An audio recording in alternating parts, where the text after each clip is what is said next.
So you're ready to get spoiled, you're ready to be a princess, and you're ready to get everything that an heiress can get. Here's how to find a sugar daddy. Let's be honest, it's tough times out here for everyone. For women especially, we have the extra expenses. Here is a foolproof way to ask for money even when you are shy. I'm gonna tell you guys step by step how to get a pay pig in this 60-second video. A lot of what gets dangerous about sugar dating, or these people that are like giving tips but don't have a lot of experience, it's like you are saying this stuff while looking down at the entire industry and occupation that built what you're able to just tiptoe into, equating a one-time experience. Some of these creators don't have enough experience in it to really even be like giving how-tos. Yeah, exactly. You can't just talk about sex work and not talk about misogyny and patriarchy and like all the risks. It's like you just can't, and it really is so detrimental that these women are like, I stripped last night, I made 60 bands. Like, first timer, not gonna happen. Bitch, what I was trying to say is this situation got me so wet and so dry at the same time. Exactly.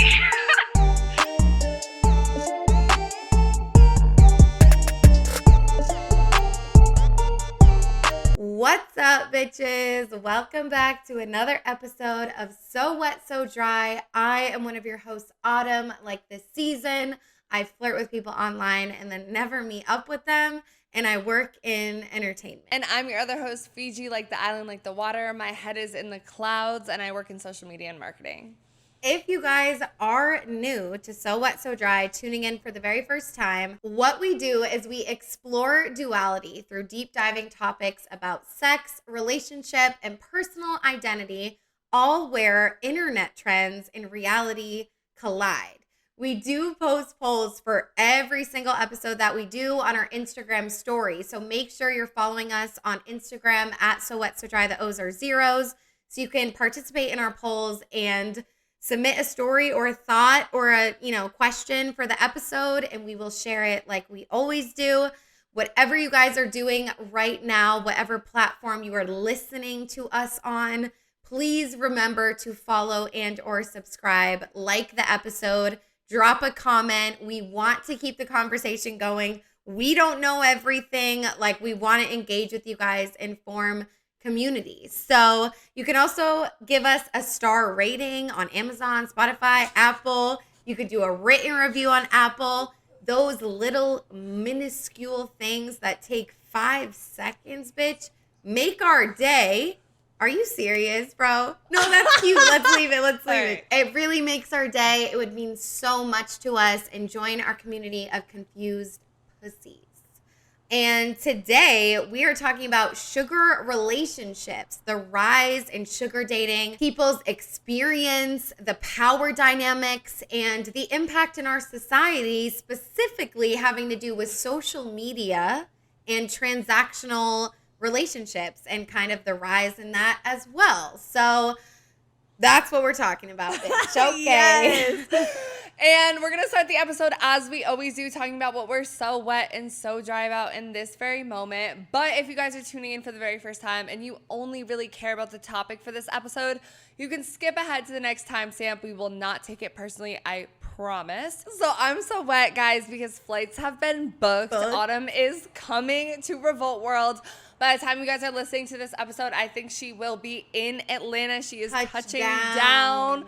We are going to Revolt World. We are going to have a day of content creation, vlogs, TikToks. We're networking. We're meeting people. We're watching Offset perform on stage. Yes. Carisha, please, all of the things. We are so excited. We're probably going to walk these Atlanta streets and, just try to spread the word about the podcast. Yeah, our bodies are going to be hurting by the end of it. But we are going to definitely be making a vlog and trying to get back on our TikTok skit shit. Because if you guys don't know, originally, we always wanted to do skits. That was the number one thing we wanted to do. And then the podcast. Like Abby and Alana. Transformed. Like Abby and Alana, Broad City. If you guys know, you fucking know. But yeah, so stay tuned for that vlog. This week, I'm so wet because I do have a new job where I'm on my feet working really hard hours. I basically work with dogs, guys. So Rough. it's really like honest living type shit. Like it is dirty and it's also cute because It's there's like girl puppies. next door rom-com job. Yeah, that's what you vibes. said. And honestly, that like made my day because I was like, I watched an interview of Sabrina Carpenter and she was like, oh, like I could never like pick up after my dog. Like it's like so gross, blah, blah. And I'm like, great. Like I want to be bougie Nepo like baby Sabrina. shit. But I'm out here like literally cleaning. Buckets, breaking Bro. up fights. But I'm really excited. Like it's a great new chapter for me. I've been working there for a few weeks now. And I really love it. And I'm excited to see where this journey takes me. We love So it. I'm wet about that. Yes. Okay. So dry. Guys, I think last time I talked to you a little bit about like I had a sinus headache, like the allergy season is setting in. But a couple days later, guys, my full body broke out into hives. And these hives are from just So regular, everyday, seasonal fucking allergies. And if you Allergic guys are loyal to the world. to the world, I'm not from this planet. Maybe I'm a Pisces, so I'm from like the ocean. Like I don't know. But if you guys are loyal listeners, you know I had nose surgery back in April. It's my second nose surgery, not cosmetic, but for deviated septum so I can breathe. And my allergy doctor did tell me that when I get this surgery and I can breathe more, my allergies might get worse. So me, obviously, I'm just thinking, oh, like it's going to be like a stuffy nose, like a headache, like, but I'll be able to breathe. Like it can't possibly be worse. But apparently I'm breathing in these allergies and they are manifesting upon my skin through my bloodstream. So yeah, I went to the doctor. I dropped it. It was probably altogether at least $150, and I'm not even getting the fucking cream because that shit is too expensive. Fuck America's healthcare system, and fuck seasonal allergies. I don't know. It's because your airways are like big as fuck now, so it's like everything's getting in all the nooks and crannies. Right. It wasn't getting in before. But yeah, it's definitely allergy season, guys. Take your Zyrtec or whatever. Allegra's the best. Allegra. I also take Flonase, the spray. Yep. That and do shit the works. neti pot, the like nasal irrigation. Yep. Oh yeah, Yep. that's gross, top but tier. it's a moment. That's yeah. top tier. I've never done that. But this week I'm so dry because I've been off my antidepressants and medication for like 3 weeks now because I simply can't afford it. I'm not on Healthcare, my parents' health insurance anymore, guys, and it's rough. So I know it's really bad and dangerous. It's not a DIY situation to just decide you don't want to take your meds anymore. Yeah. I've been taking them for a very long time, and I am going to get them soon. It's just like literally so much money. But I've just been crying so much. Like I'm on an antidepressant. I'm also on a mood stabilizer. So I don't know. I've just been crying a lot. And like Fiji said, I've been more hyper. Like it's kind of hard for me to like turn it down right now because I'm just like. I kind of like hyper you, Yeah, though. I mean, know. I know it's not good. It's not healthy, obviously, because the downs But I'm are not doing worse. anything. Yeah. Right. But like I didn't know Bro, until 'cause like the recently. downs, that's yeah, so key the because lows are lower. This like is the what highs happened are higher. yesterday. My roommate, other best friend, picked me up from work. I'm like, should we go to the grocery store to figure out dinner? Mind you, it's 110 degrees in LA. She's Oh my like, God. no, like, can we just go home for an hour? Start crying immediately. Don't talk to her the rest of the ride. I'm crying because she said, we can't go to the grocery store right now. Get home, take all my clothes off, shower and cry for like 30 minutes.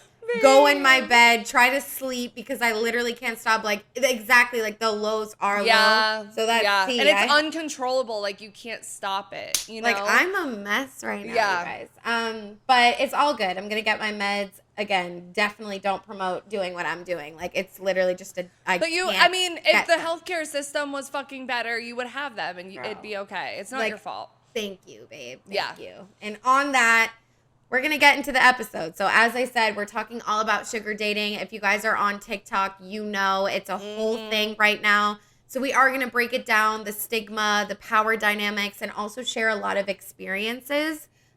We did get this episode idea from NK's World's video, Why Are Sugar Daddy Relationships So Common Now?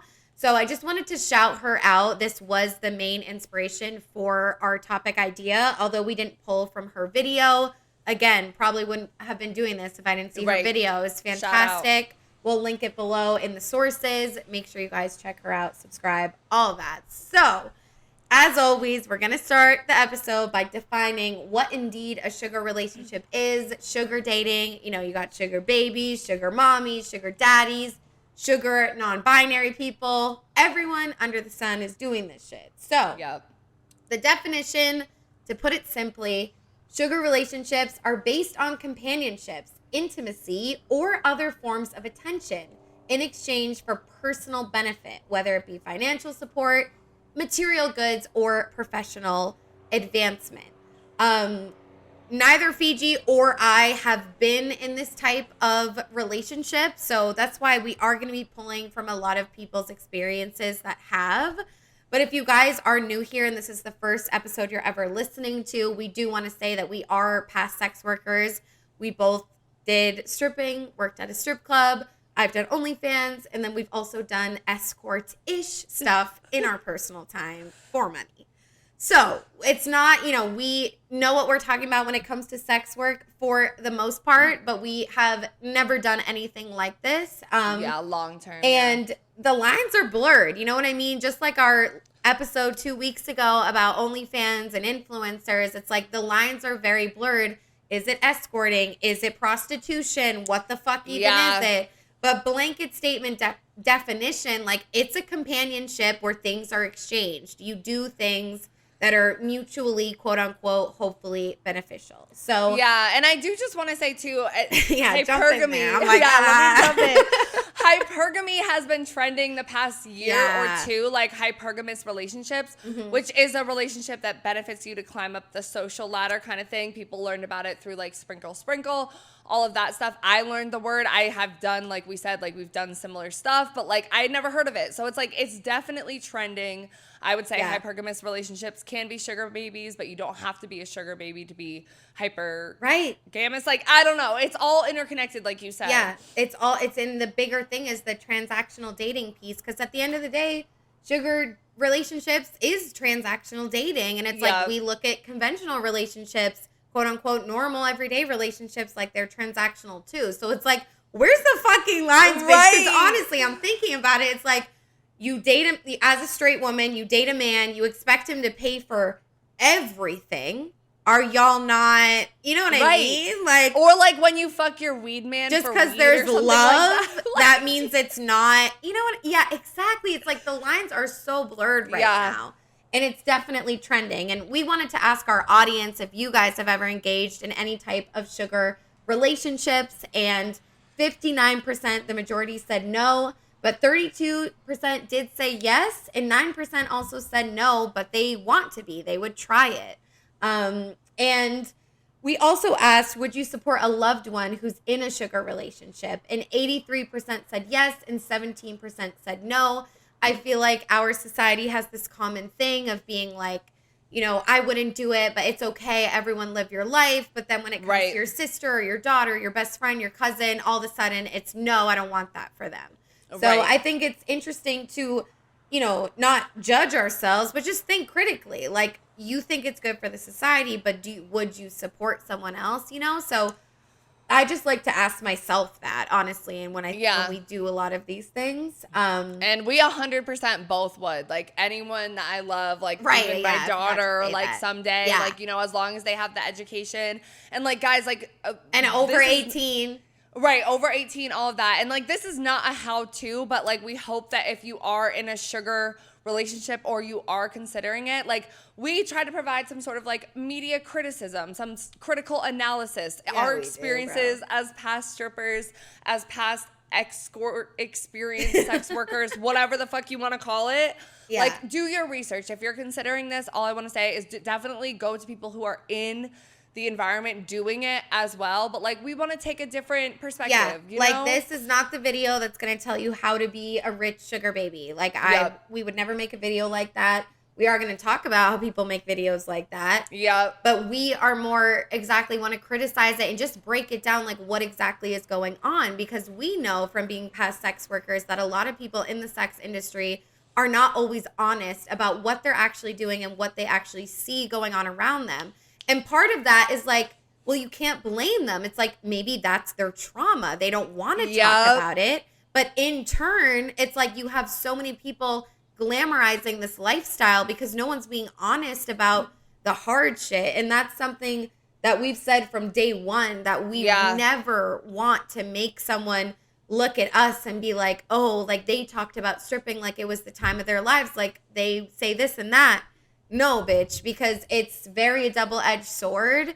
And we obviously support anyone that does sex work, but someone like leaning on it, we would not be like, oh, just, you know, try it and see what happens, you know? Yeah, we want to share all sides because it's like this shit can be dangerous and this shit is real. And like we're going to get into like the weird lines about like promoting it and talking about it on social media, guys. But definitely check out our humiliation dating episode, humiliation content episode as well, because we talk about a lot of that stuff. But it's like, you know, a lot of women are still fighting for acceptance. Like there's the stigma around a lot of this stuff. So it makes sense why people don't talk about the dark side of things. Right. But we think it's important to have nuanced conversations. It's a both and. It's like it makes sense. People want to cover it up, but in turn, it's not good. And then you get more and more people thinking it's something that it's not. Right. And then they're in danger. Like it gets dark really fast. Like it does. It's not all fun and games, you know? Yeah. So real quick, we are going to just share some historical information about where this all came from. This is not my personal, like, most favorite part of the episode, but I do think it's important and I am interested in like sex work history. So at the same time, like it's good to know where this shit comes from. And just because it's trending but still taboo, it's like it's been around. Like why is everyone, you know? So this article said, in the 1750s, geishas were seen as socially respected entertainers, even though they were paid to amuse men, usually without sex. During the first two world wars, soldiers paid women to join them for a night out of dinner and dancing. But the bulk of modern-day research focuses on transactional and survival sex in sub-Saharan Africa and compensated dating in East and Southeast Asia. There was a black hole of research in the U.S., which I thought was interesting that they claimed that there was a black hole. So doing some more research, we found that in the 19th century, sugar dating was commonly known as treating, which is kind of funny. Now it's like trick or treating. Tricking, earlier, trick or treat. Right? Women who worked low-paying jobs would often rely on men to provide them with financial assistance, usually in exchange for being their escort. However, there are numerous versions of how the modern term of sugar dating came to be as the turn of the century began. In 1908, Adolf Spreckels, heir to the Spreckels sugar fortune, married a woman 24 years younger than himself. She called her husband Adolf her sugar daddy. In 1925, a chocolate salesman, Robert Welch, invented a candy bar on a stick. He named it the Papa Sucker. Mr. Welch probably would not have got away with that name today, and it was renamed the Sugar Daddy in 1932. During the 1920s, young women known as flappers began to reject traditional gender roles and social norms, seeking independence and a more glamorous lifestyle. Many of these women turned to a wealthy older man, often referred to as sugar daddies, for financial support. So acceptable has sugar dating always been that the stars of the 1920s screen, Laurel and Hardy, featured in the film Sugar Daddies in 1927. The concept of sugar dating gained further popularity in the 60s and 70s as more women sought financial independence and a way to fund their education or start their own business.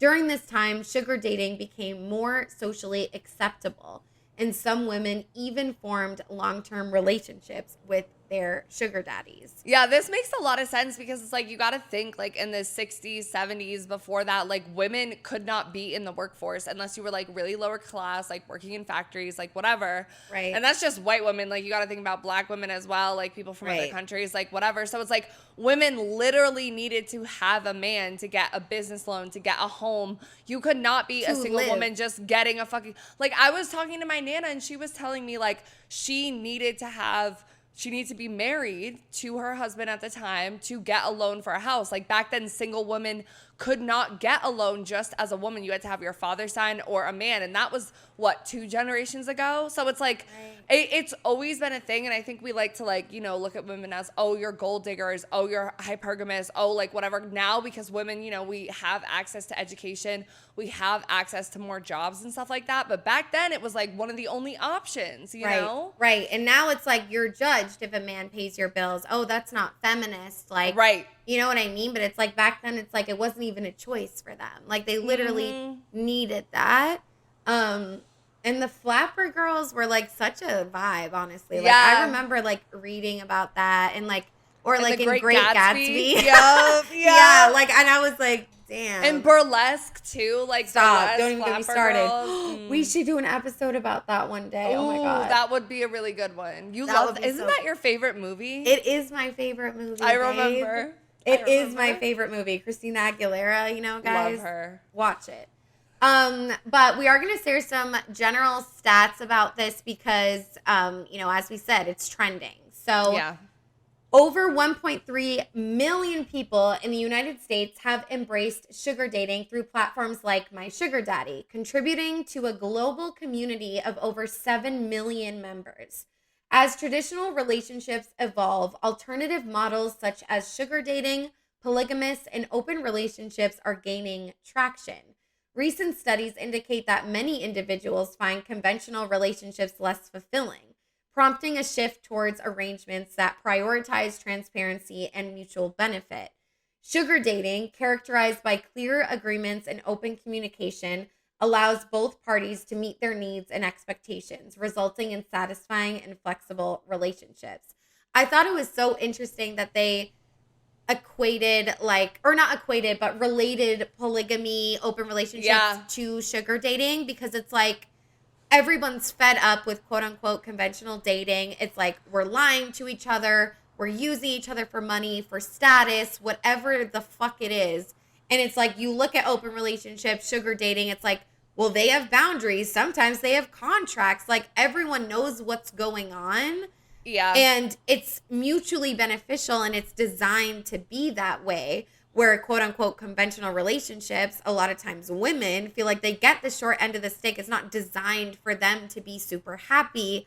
At least that's how it feels right now, dating in 2024. So I was like, that's tea, that they like equated those two. And again, it's like the uphill in transactional relationships with Shira 7, fucking the girlfriend, dating apps too. Like internet girlfriends, everything. Like it's wild right now. So. And it's crazy too, because it's like you got to think about like this cult of monogamy. Like I always talk about like American puritanical culture, like all the idea of romantic love, all of these things. And it's like, I feel like more and more lately we're learning about like non-traditional relationships from areas of sex work and also queer communities, because it's like people that fall outside of the norm have had to rethink relationships in a different way. They don't have that heterosexual blueprint. They're already stigmatized. Or that white supremacist blueprint. Like that's such a good point. It's like as a queer person, it's like just being queer, you're going outside of the norm, quote unquote. And it's like, you always talk about, like, even I'm guilty of myself, like having like heterosexual thoughts while I'm dating a woman. Like not like fantasizing about a man, but being like, but like roles and stuff. Yeah. Gender roles and all of that. We're on the same. No, exactly. Because it's like these people are already stigmatized. They already have less traditional relationships where sometimes a man is married, or like the age gap, or like, you know, it is a transactional sort of thing. So they're not going to be monogamous because this man knows, he fully fucking knows, he's 70 years old. The only way he's going to get this young, attractive woman to give him the time of fucking day is to pay for some shit for her. You know, they're looking at it differently. They can't be in the whole like Notebook style of love that we think about, you know? And I just had like a really sick thought, but it's like, does that like reinforce like patriarchy a little bit? What? Like the idea of like a woman getting paid just for how she looks and like using that man. Like he knows that she would never. So it's like he has to give her money to even get the time of day.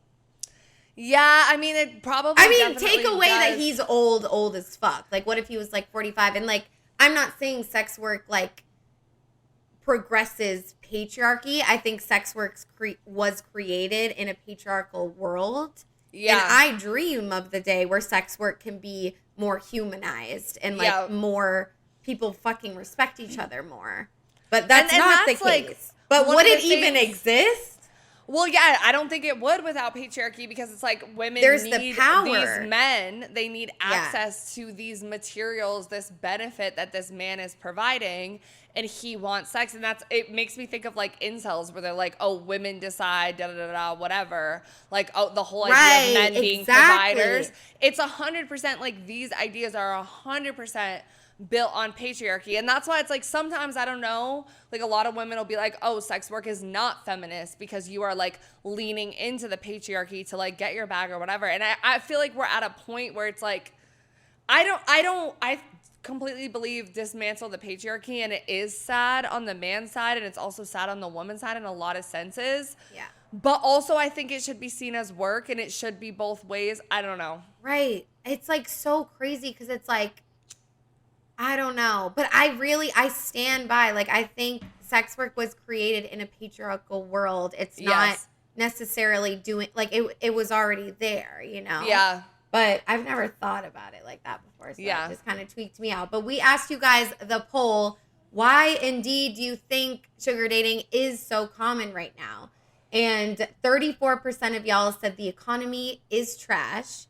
22% said it's easier to find one now. 31% said social media makes it look appealing, and 13% said people are lonelier than ever. And I definitely think I like how it was even spread, because I think it is all of them.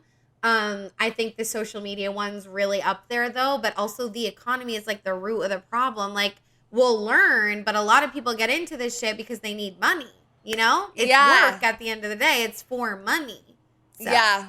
I was surprised social media didn't win, because I feel like, especially lately, it's so weird, right? Because we're in this catch-22 of like, oh, sex work is so stigmatized, and like we look at these women as like worthless and blah, blah, blah, like we talk about in our humiliation episode. But do we? Because you're willing to pay to look at her. Exactly. And also, like, think about like Beyonce's song, like even what was the movie with Jennifer Lopez, Hustlers? Like, sex, like it's been in the spotlight, like sex spots on fucking Instagram, OnlyFans in the link. Like, it is much more normal and glamorized. Like we talk about, people don't always talk about the bad side. Right. So I really thought it was going to be social media that won. I think all the others are true, but and it's like, how can something be so normalized, but at the same time so taboo and quote unquote embarrassing? It's like, how? And we've been talking in episodes in our personal lives, like recently, Fiji's like, how the fuck is the US so obsessed with sex forever,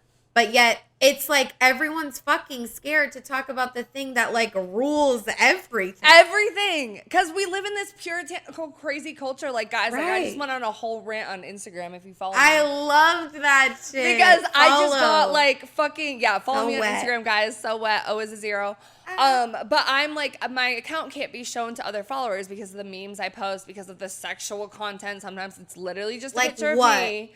Like, what the fuck? You don't a lot even of times, post anything bad. Like, nothing even bad. But a lot of times I will go on Instagram, especially when I'm looking for memes, and type in, like, a kink, or type in even sex education, lesbian, bisexual. Nothing on Instagram will pull up photo images of those words that are, like, black. The fact that lesbian is blacklisted is crazy. Guys, go test it out. Like, please let me know. So if you're sad. in other countries, I want to know if it's like that, too. Different. Like, our UK listeners, please, like, drop a comment and let me know. But it's so insane, because it's like, while we have all these naked women, like people promoting OnlyFans, and again, we are for that. We support that. But you can't have one conversation without the fucking other. And right now they're removing education completely. And it's like, what are we doing? Anyway. It's so fucking mind-blowing. So for some more stats on people's intentions in entering these relationships, or how they feel while they're in it, we looked into this study that was done in the US and Canada that had 77 individuals participating. There was 45 women, 31 men, and 1 non-binary individual. And all of them had recent or ongoing experience with sugar dating. The recruitment process leveraged various platforms such as sugar dating sites, forums, and social media channels to reach potential respondents. The study highlighted a significant age difference between sugar babies and their benefactors. The ages spanned from 18 to 74. On average, sugar babies had the average age of 28, and sugar benefactors had the average age of 48. Wow. That honestly, I'm surprised that for sugar babies, the average is 28. I would have thought it was younger. That But, is like, not representative of what you see online, or maybe Or I'm in just strip bad. clubs even and shit like that. And I'm like, damn, like we had hella time. Right, exactly. Like I'm like, but that's honestly better. I mean, by the time you're 28, you've experienced more life. I'm You telling have more you. of an idea. I'm You're telling more you. ready for it. That type of stuff. So, love. Okay. And it's like everyone engages in these type of work. Yes. You know, the non-binary person was included as well. Yeah, and I know a lot of I have a lot of gay male friends who it's like they have sugar daddies, and it's like usually I think about it in terms of like heterosexual, like cis younger woman, cis man, like older man. But I do think it is very common in the queer community. I mean, I hear all the time from my gay guy friends that like there's hella old men on Grindr, you know? Yeah. So like it is definitely common in other communities as well. It's not always just like a young girl and an old guy. Right. Straight man and like an older woman. Like that's a big thing too. And lesbians as well. I saw some TikToks of people that had, you know, she was a woman and she had a sugar mommy that was gay. I don't know if she was, but so some more stats from the study that they found were that sugar babies reported engaging in approximately 4 sugar dating arrangements throughout their lifetime, with a range that spanned from 1 to 50 arrangements. And I know, sorry, but I know we don't know this information, I don't think, but I'm like, what exactly like constitutes as like a sugar relationship? Right. And I think like this is something to, because it didn't say in the definition, like I think everybody looks at it differently. Because I know too. like I look at like a one-time thing is escorting, where like some people, I think there's a difference between escorting and prostitution. I would even throw, you know, when girls go with promoters to like a club or like what I low-key that? I low-key think that's escorting. What's like that? Sometimes, like, or you go to like hire hot girls to go to like a business dinner or something. Like I think that's escorting. Yeah. I think it's prostitution if you add sex, but I think you can escort with sexual things. But then a sugar relationship, does it have to be 3 days? Does it have to be 6 months? Right. Because I've always 50? thought 50 separate. I know. Yeah. And because I always thought escorting and prostitution was the same. I did kind of mix the two. Yeah. But it's like, it's not. Like you could just go out to dinner, and like a lot of these people that are really doing this for their work, I'm sure they have long-term relationships because it's more sustainable, and I can imagine it's like more trust, more getting to know you. It's like the money could go up and like more benefits and stuff like that. But I think a lot of the younger people that choose to engage in these relationships might want to do it just one and done. We're going to share a story later about someone who did this, and it's like they just want it once. And it's like, I think that's escorting. I don't know. Right. It's sugar dating. It's like you went on a date with a sugar daddy one time. You didn't fuck. It's like however you want to classify that. Right. And it's also like, there's a reason that all these sex work definitions are so la la la la la la. Because it's not seen as work. Because it's not seen as work, and everyone like kind of has their own definition. Like I said in the humiliation content episode we did 2 weeks ago, it's like some people don't consider OnlyFans sex work. And it's like, I would never judge that. But to me, I'm like, what? Duh. I'm like, even if you're not showing your pussy, you're still like making money off of your body at the end of the day. Yeah. So it's like, I don't think it's a coincidence that people aren't like breaking down the definitions and like all this shit, because it's like, it's in who's writing the definitions. Is it a sex worker? No. Because I'm like, I mean, even like on this podcast, I'm very comfortable saying that we're former sex workers, because like stripping is sex work. Like what we've done is sex work. Bro. But I will say, like, to other people in my regular life, like, depending on the situation, like, I'm not as comfortable saying that. Hell no. Sex worker is seen as, oh, you were a prostitute, which, again, there shouldn't be anything wrong with that. It should be seen as work. But, like, to me, anything in that, anything in that space Yeah. is sex work. And prostitute just hits different. Like that Right. word, Like it's whore. because it's been around forever. Yeah. It's like, would you rather be called a stripper or a prostitute? Like if someone's insulting you, Yeah. it's like prostitute would hurt more. Yeah. Even though like part of me kind of identifies with it. I know, sometimes. like I Bye. slut, like hoe. I I don't don't know. really love whore. Whore gives to me like worthless, and I do like the worthless shit in bed, but like whore. I just- like to use it like dramatically. Like Slut if is, my like, friend does chill. something like if one of my friends like does something crazy, like has a threesome or like whatever, hypothetically, I'll be like, oh, you fucking Slut, whore. Like, yeah. you know what I'm Or, saying? Like, yeah. I'll say it like dramatically, like, or Yeah. oh, you're being a whore. Like, you know, like kidding. like But in yeah, Mean if Girls someone when she calls you says that- whore. Yeah, Yeah. it's a thing. It's kind of cunt. Like honestly. Yeah, the word. exactly. It has power. Me understanding lingo is like crazy, but it is cunt. Okay. Some more stats. It says over 1/3 of sugar babies indicated a history of engaging in other transactional sex work. So stripping, selling content online, webcam services, escorting, etc. So this is not their first rodeo. Over 1/3 of them I have thought it would been be sex more. workers.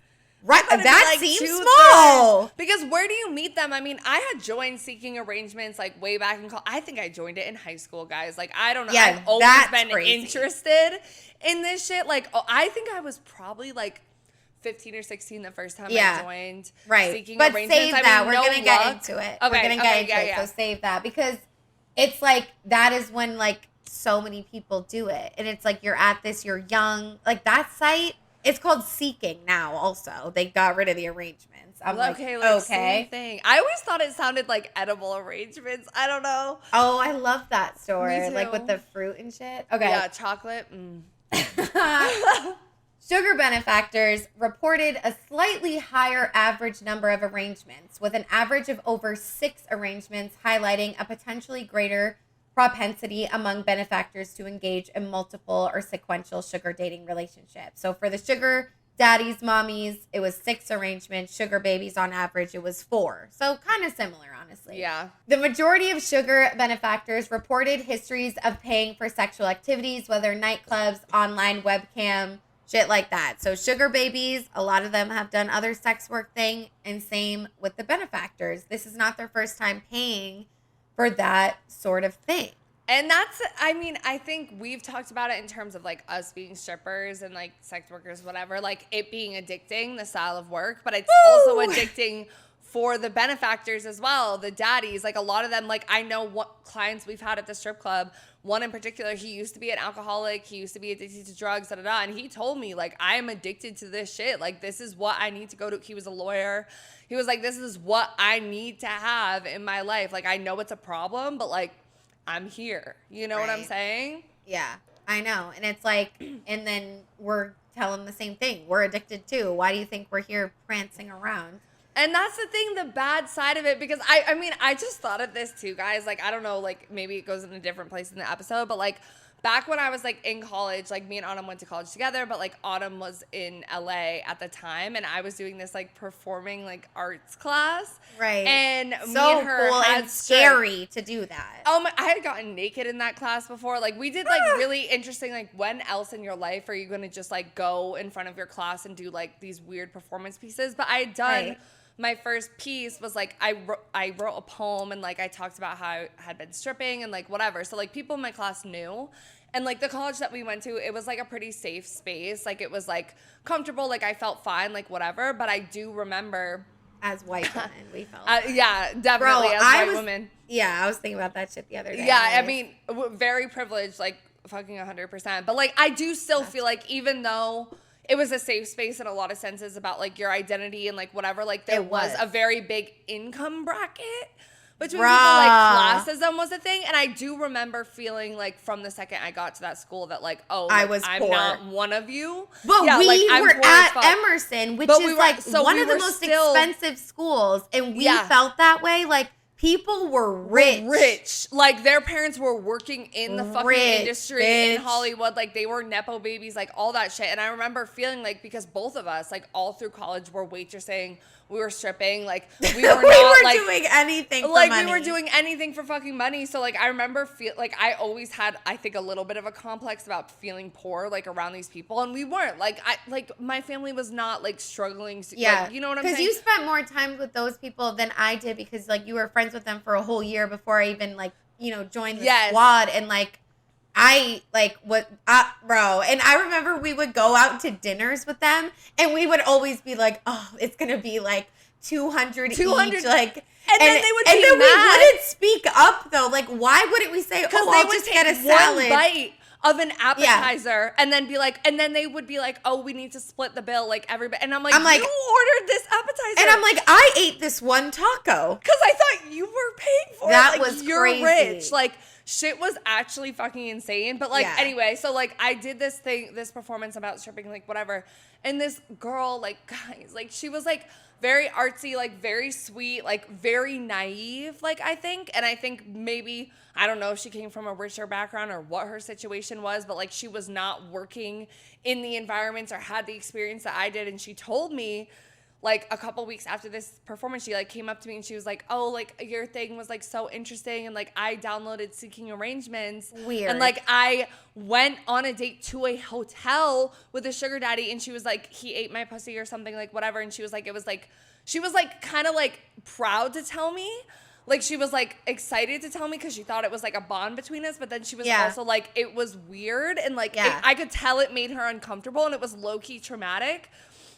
And I remember that was like the first moment. And back then, like that was the first time I had ever shared anything like to a crowd about like what I've done. Like before we thought about the podcast, for real. like whatever. But I was just like, damn, like I feel like I have a real responsibility in this shit as someone who's worked in it. And it's so hard. Like, I mean, I don't think I glamorized it. Like I like to think, I really don't think I did, because I tied it to depression and like all this other stuff. But like, it's just such a fine line, like online now, when we see, which we're going to get into, people talking about these arrangements and people gassing it up, like I made this much money, like you got to think about all the girls like her, which I think about constantly when we do this podcast, where it's like, I don't want to encourage this, like no how-tos type shit. Like you need to like be prepared. Guys. Like, and it's like, I don't want to call her weird or blame her. Like that was a really weird thing to do. Like you were vulnerable, sharing your sex work experience, linking it to mental health and all these things. And it's like, that's what you got out of it. Like, what about like, am I okay? Like, that's what you got out of all of that, that you should go make that profile and go like be an escort. And like, I didn't want to be that because it was like around the time when like OnlyFans was first popping off, like Hustlers the movie came out, like all of that stuff was going on. So it was like definitely like City Girl, like it was in the media. And so I think a lot of times like girls hear it for the first time. I know me, like when I was in high school, like I was always into it because I always like saw it as a feminist thing, but also let me profit off of my attractiveness, whatever, so I can get that. Yeah. But I never want to be like, I was just like, that shit like hit me so hard because I'm face to face with a girl, like, fuck, like am I a cause of your trauma? Like, and you're not. And it's just so interesting that you guys didn't really have a relationship, and then she's going to disclose something so personal just because, oh, you've done sex work, you get it. And it's like the way that we talk about sex in the US and like the lack of education, all that, it's like that's what like sparks this like uninformed curiosity where you feel like if someone says something like, oh, I was a stripper, it's like, I can tell them anything. They'll be able, or it's like they shared that. So there's and we nothing know that. I could do. Because when we were both strippers and like told people, it would be like the questions, the list of fucking questions and the fetishy because no weird one shit knows people say. anything. Because why would you? You're not in there. Exactly. And it's like, I don't know, like people asking, oh, do you fuck people? Like, what the fuck gives you the right to know that? But at the same time, it's like, if you're on your education grind, it's like, I want to tell people how it really is, you know? And that's why it's like now when we're doing this podcast and we have this space, like I want you guys to like be comfortable, like sharing stories, like, you know, like asking questions, like all of that stuff, because like we've set up this platform where like we want to build community and like all of that stuff. But like I will say, if you meet a sex worker, a stripper, like whatever, like I want to encourage like conversations and asking questions and some of that stuff. And but it's like delicate. people can be disrespectful, you know, and like just because like I'm thinking about the girl in terms of like me when I was thinking about sex work, and like sometimes you just need to have another person that you know do it, and then you're like, oh, okay, it's not that bad, like this makes it okay for me. And I think that is like a validating experience, so I want to acknowledge that too. Like maybe she had thought of it, but it's also just like the risk. She obviously had, because there's no way that one performance, it's like she was like, I have these thoughts and wants maybe, but it's wrong, I shouldn't have that.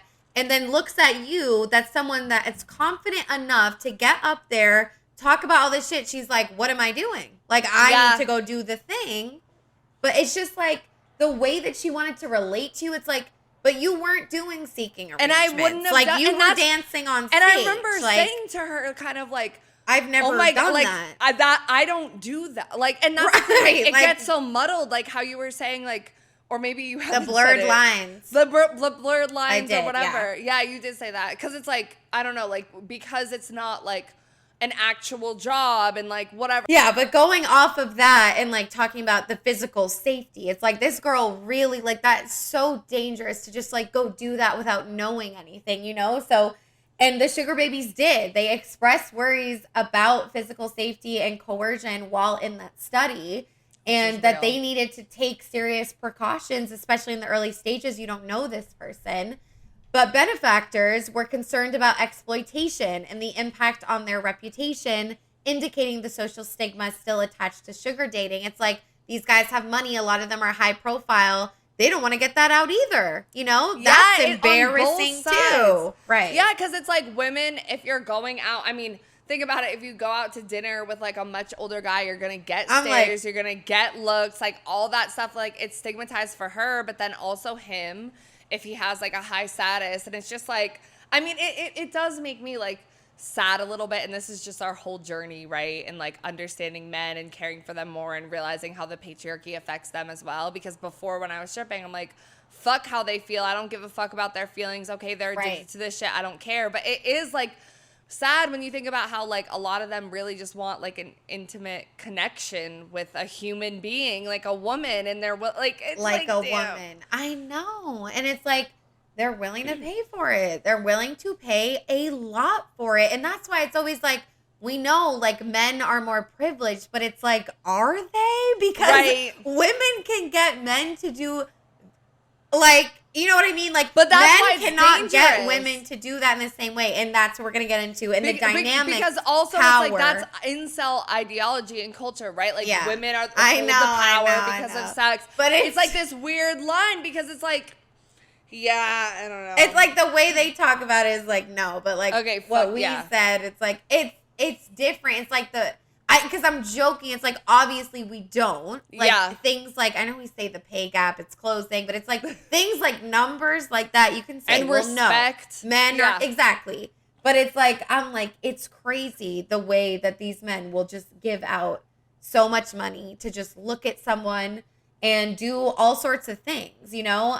But this last piece of statistic that they got from the study is that sugar benefactors did feel a stronger emotional connection than sugar babies, who more frequently reported feeling pressured within these arrangements. So sugar daddies want emotions, but the sugar babies are like, I feel pressured. Right. The transactional nature of these arrangements also led to doubts among benefactors about the genuineness of emotional connections formed, underscoring the inherent tension between financial transactions and authentic intimacy and sugar dating. And it's like the seasoned veterans that would come to the strip club, like they know, but every once in a while I'd get like a new guy and like he thinks I'm for real. Like he thinks I'm so for real. And it's like, they're lying.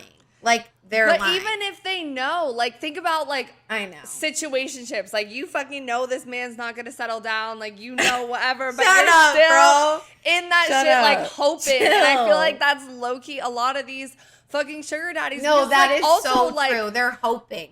But sometimes it does happen because you got to think about it. Like, if this man respects you, if he's financially providing for you, if he's helping you with your kids, if he's believing in your business, like, Right. he's doing all this other stuff. And it's like, you can never meet a partner. Tell me if I'm wrong. Comment below if you're in a relationship that checks 100% of everything you fucking want. Like, I'm dying to know. Like, please let me know, because it's rare. And so it's like, I can see women being in this long term and getting with like a guy and developing intimate feelings for him over time, because like maybe the sex is something, you know, they're willing to like put on the side, Yeah. like the attractiveness, like whatever, because Yeah. everything else is great. And you know? I'm not gonna lie, like sometimes that faking shit turns into like you like convince yourself, because like there were certain regulars that like I mean, I've had an old man. I please might me. have That's like what I'm saying. he Like, it wasn't was old, scary. though. He was like he was I bad. remember having like an old man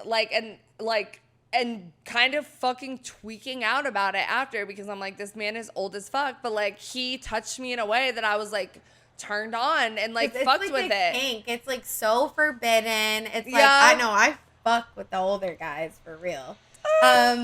But at the end of the day, all these relationships, as the definition itself, is different and it's blurred, and it's like a lot of times you set the boundaries. No sugar baby, sugar mommy, sugar daddy relationship is going to be identical to the next, and they're all Right. different. Everyone's looking for different things. So this article from Medium kind of broke it down, and I don't know if anyone actually participating in sugar relationships would use these phrases, but I think they did a good job at like some of the more common relationships that you might see. So the first one is the traditional sugar daddies. So in these relationships, there's friendships, intimacy, company, and regular dates. These daddies can assist you in ways other than just gifts and money, typically seeking something somewhat long-term. They assist you with expenses like rent, tuition, and other things that improve your life for the better. So he's not just handing you money all the time. It's like he's going directly to the rent or your tuition or like your business. Like he wants to advance you in that way rather than just like give you 20,000 and like go crazy, because you could just go fuck another guy in a really expensive hotel room or whatever. Yeah, you know? it's more like a steady flow, I think, versus like a I'm dropping racks just this one time. Right. And they really want long-term sustainable relationships, which is different from what this article calls the casual daddies. And they ideally want a single meeting with no strings attached. They're frequently very busy people, or maybe they're even in a relationship, so they don't have a lot of time. They definitely don't want something long-term. And the article says, you know, this can be ideal for someone who does want to go all the way and have sex, but doesn't want to commit. Because I think with the traditional sugar daddies, a lot of them will kind of wine and dine you before things get sexual, to my knowledge, because you know you got time. They don't want to just fuck right away. Like They it's want like to build, get to know you, see if you're the right. A lot of them, like maybe they're not as like pigs when it comes to sex. Like they actually do want to get to know you. Of course, a lot of them are, but you know what I mean. It's like that emotional piece that you brought up is huge. Like maybe he doesn't want to have sex unless he does feel that with you. Yeah. But the casual, it's like, that's like, you know, escort 101. It's like one night stand, you're done. Maybe you'll meet again next month. Maybe you won't. You know? And it's so funny too, because it's like when I think about like the encounters that I've had with like older men, there is definitely something about older generations like that is much more like they court you. You know what I'm saying? Like, even if it is like a casual date, No, like I feel literally. like older men like respect you more. In a Maybe weird it's way. like because it's like they didn't have dating apps, like they had to like put in a certain level of That's work. what they're used to. That was it. At the same time, all the misogyny is traditional, but also the courting process was traditional. Yeah. That's exactly. key, bitch. So it's like they will, key. even if they just want a casual thing. I don't know. I feel like it's just different than men today. I like that. No, for sure. And then you have the friend sugar daddies where they're just kind of looking for friendship, companionship, have deep conversations. They're not too demanding and they really just want to socialize. So like going out for lunch or coffee, you know, no kind of talk of sex within this, to my knowledge. It's very like the emotional connection. And we've said it in other episodes, but a lot of times men have a hard time having deep conversations with the other men in their life. It's like they really just want a woman that is able to make that safe space for them to just let it out and not be embarrassed, because a woman's quote unquote not going to judge you like your friend that's a man might, you know, and make fun of you for being deep, where a woman's going to be like, oh my God, you know, like, that's stereotypical. let's talk about this. Right, right. But you also got to think some of these men, depending on how old they are, they literally can't get it fucking up anymore. Like, they're like, oh, my sexual time is fucking done. You know, like maybe they want to watch porn or maybe they want to do other sexual things. Like, I had a guy before where he literally just wanted to watch porn with me fucking next to him. Like, that's it, because he couldn't even get hard. Like, I touched it, tried to, it didn't move. Ew, you know, like they're too old to take Viagra. They're going to have a heart attack. Like, they just want a friend, you know? Yeah, I know, which is like, it's sad. But it also, is sad. Like, should there be space for it? Maybe, if it's safe. I mean, like, I don't imagine know. if you're like with someone like when you're old. Like, I want to still fuck. Like, I don't know. That's crazy. Yeah, bro, that's crazy for real. Like fucking lesbian, just women. Okay. Then we got the Wanderlust daddies, which you guys, these are typically the TikToks that go viral where the sugar daddy or mommy flies out, said sugar baby. They're on a very extravagant vacation. Mm-hmm. So these types are not looking for anything regular or long term. They just want to treat their girl like VIP when they're traveling, because they enjoy this type of first class travel life. I was just going to say, this is like kind of like, I think of Instagram models, like influencers and stuff like that. Like, I had watched a YouTube video. I wish I remember so I could plug it. But she was talking about like a lot of these like Instagram models that like we look up to. I'm not going to name names because like I don't want to like assume, you know, like they could just be Nepo babies. It's like, but where a do lot they of get their them, money? They're going to fucking Mykonos because they got it like paid for. Instagram doesn't pay that much. Like, you all know those accounts. Like, again, not naming any names, but it's like they have like 400K followers. There's not really any brand deals. Captions are dry as fuck. It's just bad bitch filtered New pictures Louis Vuittons, everywhere. New fucking Prada, it's like, whatever. what are you doing for work, bro? And it's like, but it's like no one's honest. And and I'm not like everyone needs to put all their shit on the internet. Obviously not. Yeah. But it's like the both and, where it's like, that's okay. But it's like, this is what's happening to society. Yeah. It's like, that looks like it's so easily achievable. It's easy.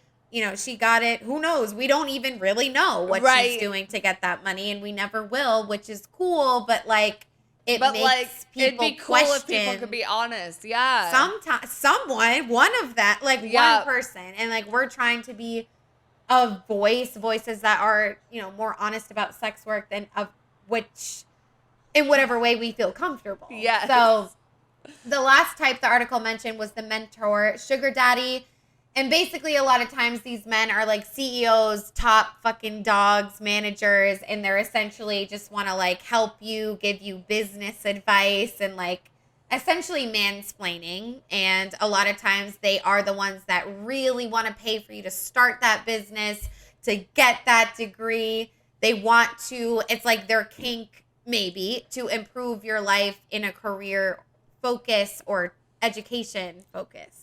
Yeah, they love to mansplain. Like, I feel like this is like, I don't know, awful. A lot of like older men and just in the corporate space, not that I've had like sugar daddy relationships with, but I feel like a lot of men of that profile love a teaching moment. They love to sit you down, explain something to you. They get something out of helping you because they also feel like they're a feminist, low key.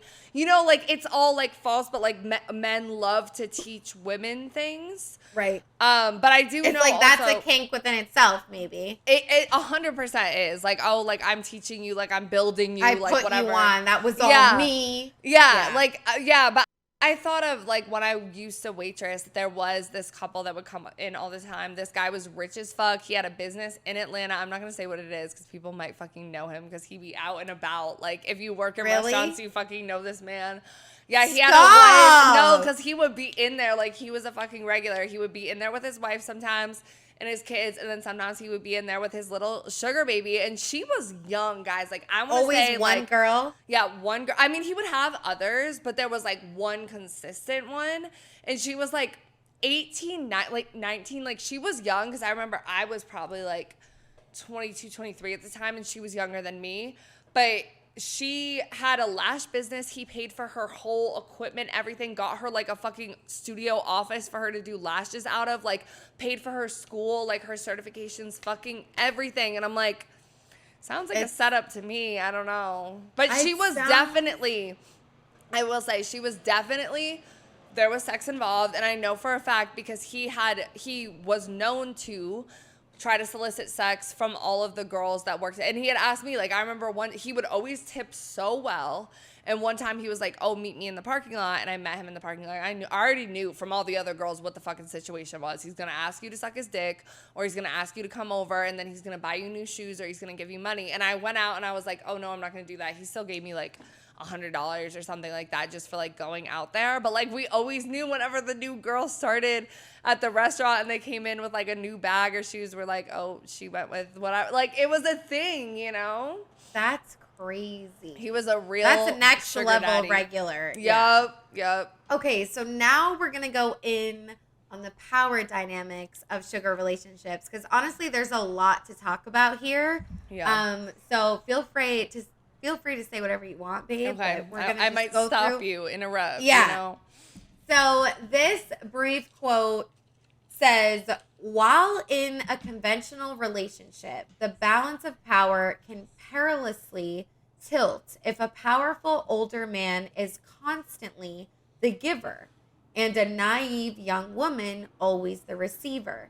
The boundaries and expectations seem more set, even if sometimes unspoken, when it comes to sugar dating. So it's like, you think about it, you meet someone, you're interested in starting a sugar relationship, you talk about your boundaries, but at the end of the day, someone has money and someone doesn't. And no matter what you do, and especially if it is a cis man, cis woman, or fuck cis, I don't know why I said that, man, woman, it's like it's like we still live in a patriarchy. Like, we can be all cool and write our boundaries down, but at the end of the day, that's still a man. I'm not saying it's bad. And this is the thing that, like, when we stripped, like, this is the thing that I think I was the least prepared for, because I remember thinking, I have the pussy, I'm young, I'm hot, I have the power. Same. Like, period. That was it. And that was it. Like, I did not think, like, obviously they had money, but I thought I had the power in that situation. And it's very different when it plays out in real time. And you got to think, like, girls in sugar relationships where he's paying your rent and you've gotten comfortable with that, and you don't have another form of payment. If you're not with him, you don't have rent. Now you don't have a place to live. Like, what type of deep. Power? Yeah. It gets deep. Yeah. That's crazy. And I think it's really nice that you were able to pinpoint that, because it's so true. It's like, we really thought it was like black and white, stripper empowerment on top. But boom. you don't And it's know. like, we weren't wrong. Like, to a degree, yes, there's pussy power, all that. It's like, that's why strippers exist, and we were able to do that.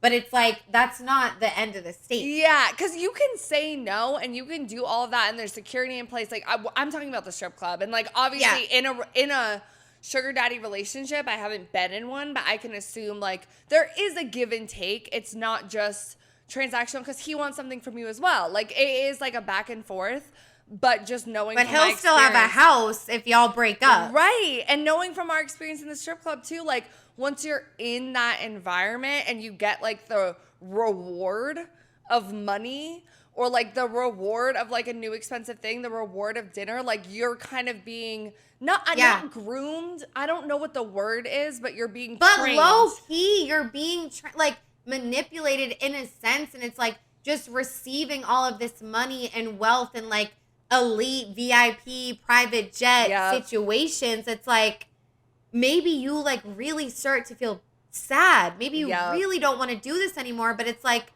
you're so used to this lifestyle that he's giving you everything. Without him, you would have nothing. It's like, that can get really scary really fast, because then it's clear as day you are not the one with the power, even though you know what I mean? It's like, and that's the thing, like, women, like, I don't, and I feel so weird about it because it's in music, it's in so much shit, and like women will flaunt, and we'll talk to each other. We'll talk to our girlfriends when we just go out and we get finesse a drink. We're like, oh, I just finesse a drink. But sometimes you have to talk to a guy for 15, 20 minutes, and then you're like wasting your night and stuff like that. Like, you know what I'm saying? Like, we love to like flaunt and brag on like what we finesse and like put ourselves in the positions of power, but it's not always genuine. You know, it's so fun. It's like we have to like trick ourselves to make ourselves feel better that it's like, no, we are in power. Right. Because if you think about the reality of the situation, like you just said, it gets dark and deep very quickly. Yep.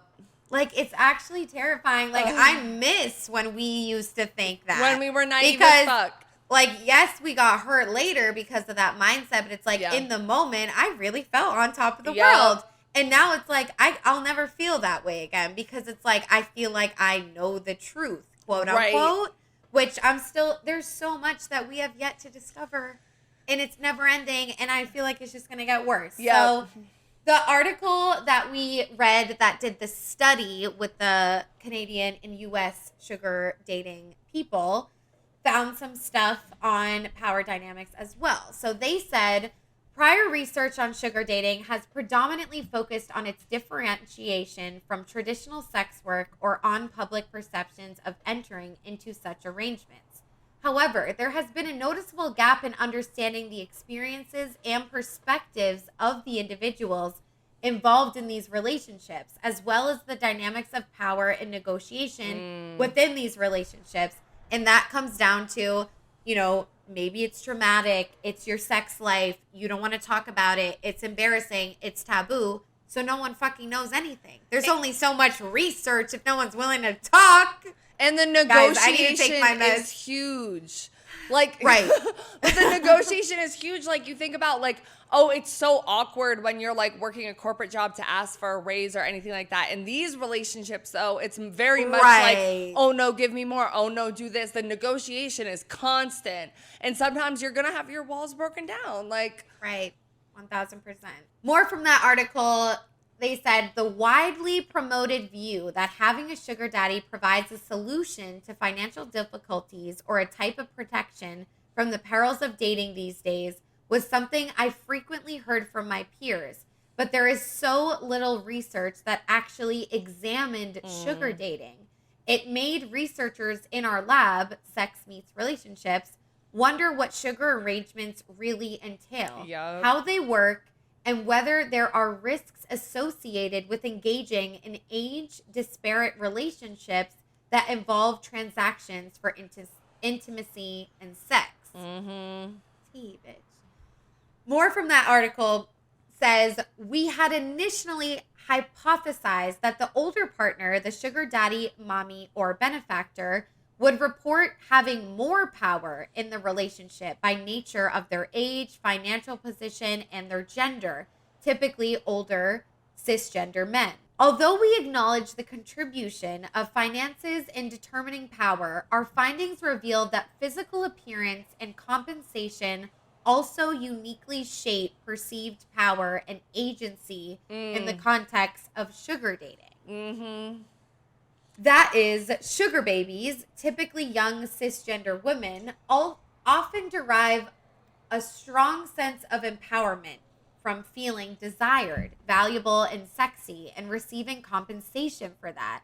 At the same time, some benefactors express a surprising degree of vulnerability, especially uncertainty around whether their sugar partner's attraction was authentic or performative. These power dynamics could have important implications. In a previous study, researchers found evidence suggesting that perceptions of power played an important role in condom usage.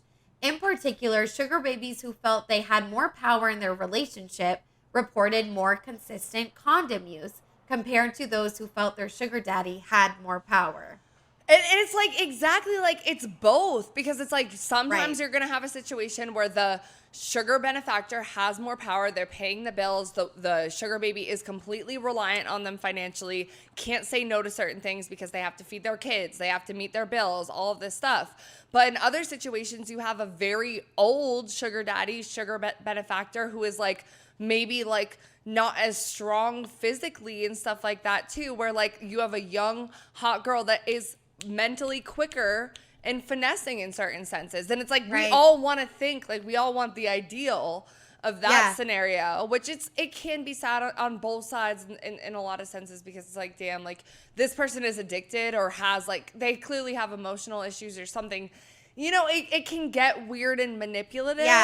Yeah. But I don't know. Because it's like, you know, when you think about dominance, it's like someone with money paying for your life. It's like, that's almost like ultra dominant. So they also have that like dominant part that plays in the power, but it's like you have two forms of power like going at each other. You have someone that has like beauty standards and is able to profit off of their body, because it's like, I think ultimately any woman can do it, but society places quote unquote pretty people up there. So you have beauty standards at play, and then you have money, and then you have gender. It's like so many things like colliding against each other.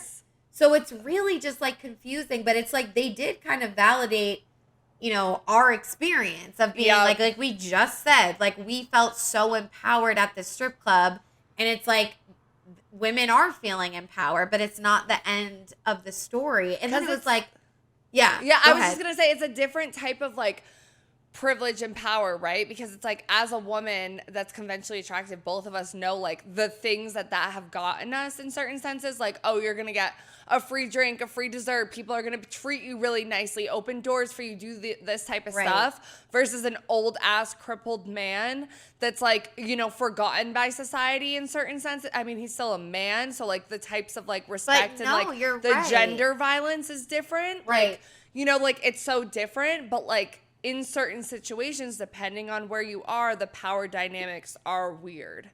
It's so weird. It's like women have so much power, they can make men pay so much, and then men have the power to take that away though, because it's their money. They're doing what they want with it. It's like you can't control the man and his money. Like the beauty doesn't overpower that, in my opinion. It gets you there, it gets you the benefits, but it's like they still have the power because they can stop, and then you don't have money anymore. You could have nothing. Right. You're paying for everything. Exactly. Again, not judging anyone and like pointing this out to myself. Like I know it's like I, you know, stripped, made all this money. Where's the money now? It's like you have to keep going. Like it's not just like a end all fix all, you know? It's like, and if you're willing to keep going, your mental health's declining. I mean, it's horrible. Like it's literally so bad.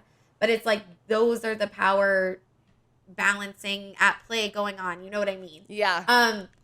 So also we pulled this article that says, as with prostitution, sugar dating is contingent on an imbalance of power. Wealthy older men pursue economically vulnerable young women, many of whom are lured into sugaring relationships, believing it will be an empowering and lucrative opportunity. For sugar babies, consenting to companionship is a euphemism. When dealing with someone in power, in this case, the sugar daddy financing the arrangement, and someone in a position of vulnerability, economically disenfranchised sugar babies, there is no negotiating power. Money and gifts are leveraged to create an illusion of control, and the privileged consent gap between the sugar baby and sugar daddy defines whether the experience is one of empowerment or exploitation.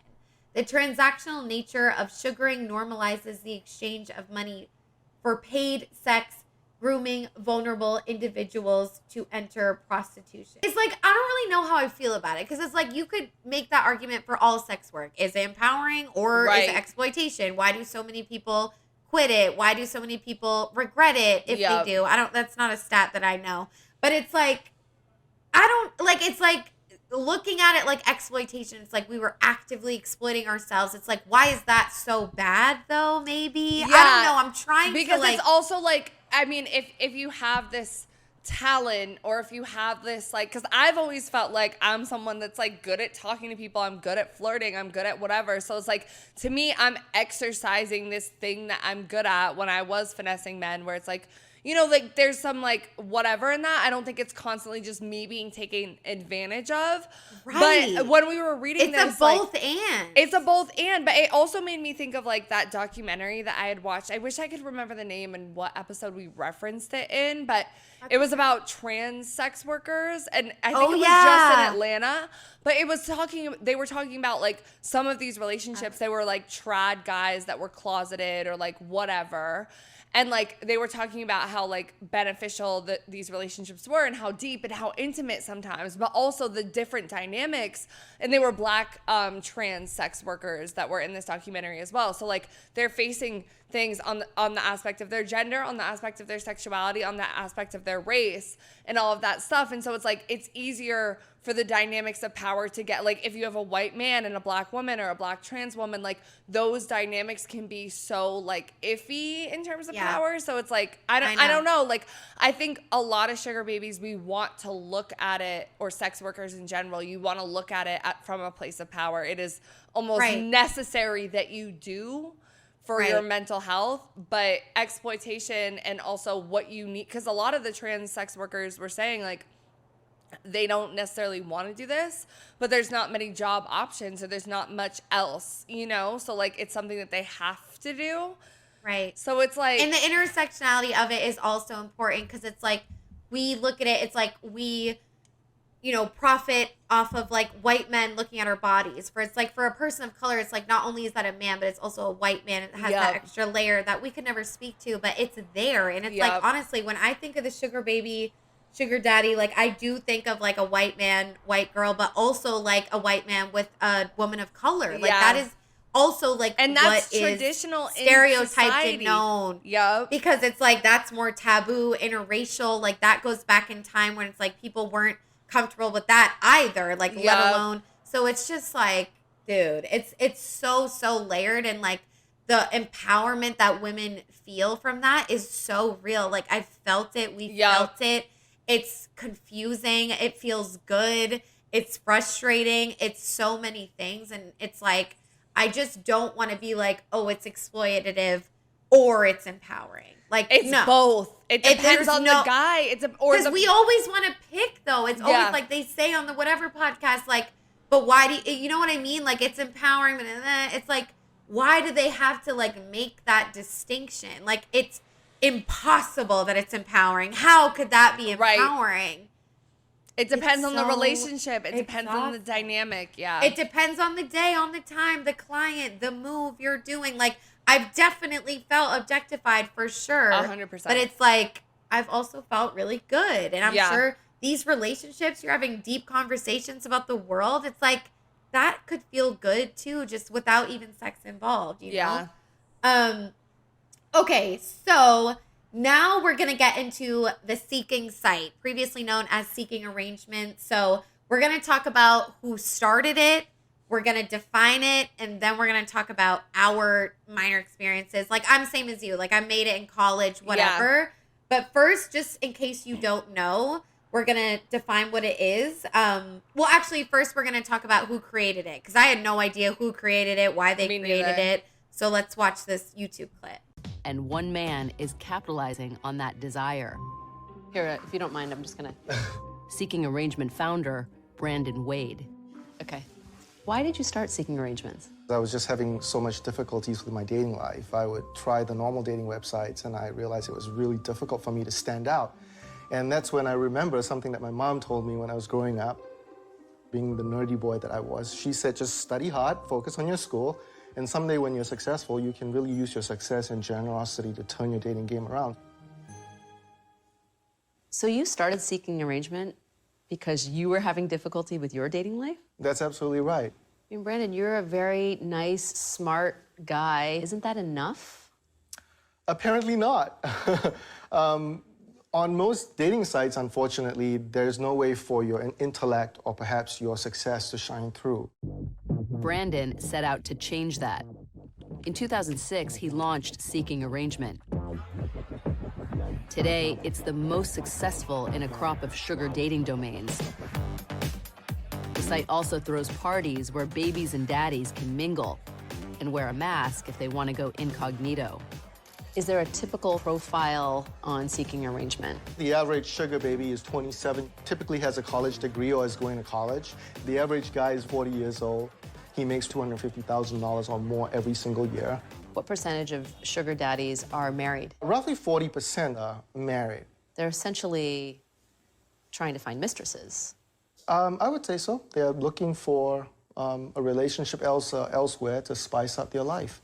The thing that he said about like his mom telling him like, oh, you know, like about smarts or whatever, it also reminds me so much of the humiliation episode, and so many men that I've talked to in my life where like maybe they're not making the most money right now, or they don't have the job or the place or whatever. So many men believe that once you have success, you have access to a bigger pool of women. And I'm like, we've talked about it, like arguably. Dude, it's actually like, that's why my ex broke up with me. Like, he thought, you know what I mean? It's like, continue. Yes. But it's like, I mean, arguably, would I give the time of day more likely to a less attractive, successful guy than just a less attractive, broke guy? Like, it depends, but like, I do think that that is correct. But also, like, think about it, like, this guy on a regular dating app, when he's only offering, like, we're swiping based on attractiveness, like, you're not looking for that. But versus a sugar daddy baby app, like,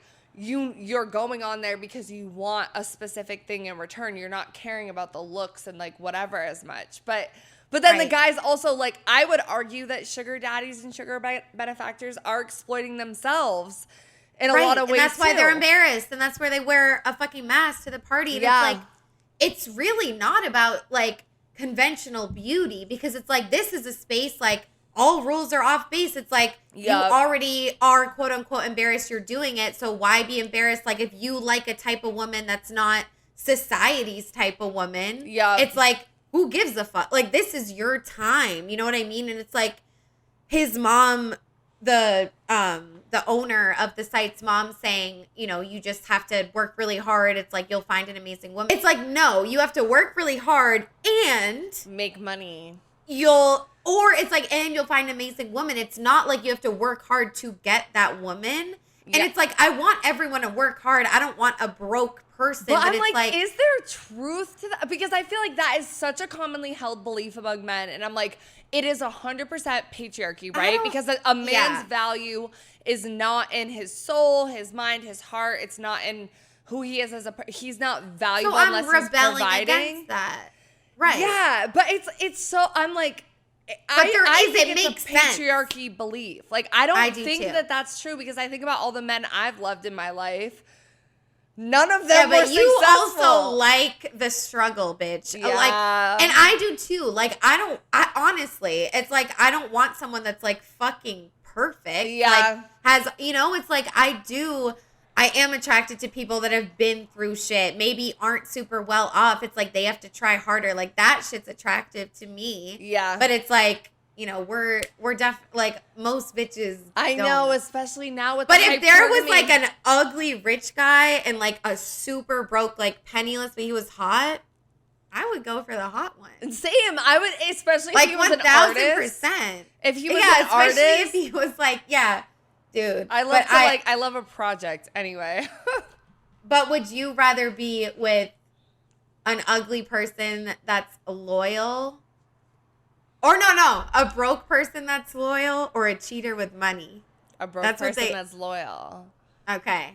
I really don't think, like, as much as even because I was with a cheater with money, kind of. Yeah, you were. And like, so but do you think in all your relationships you would prioritize? But I think it was also about who he was as a person, right? No, like, I loved him. Right. Like, bro. Yeah, but fuck him for real. Anyways, so if you guys don't know, we're going to break it down a little bit. So the New York Times reported that Seeking.com, a notorious sugaring website, allegedly targets college and high school aged girls by providing free upgrades when creating an account with a .edu. No, I remember that. I remember signing up with the email. I was like, no way, dude. That is horrible. That's so fucked. Okay.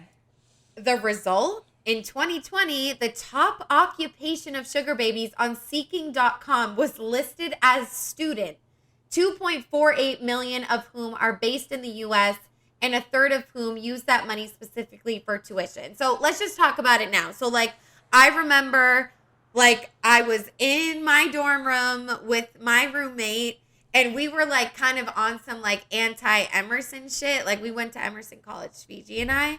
And we were like, let's apply to BU, like, fuck this place. And we're like, but we need money. Like, and so we were like, let's just download it. And I just think like people were talking about it. Like it was very well known.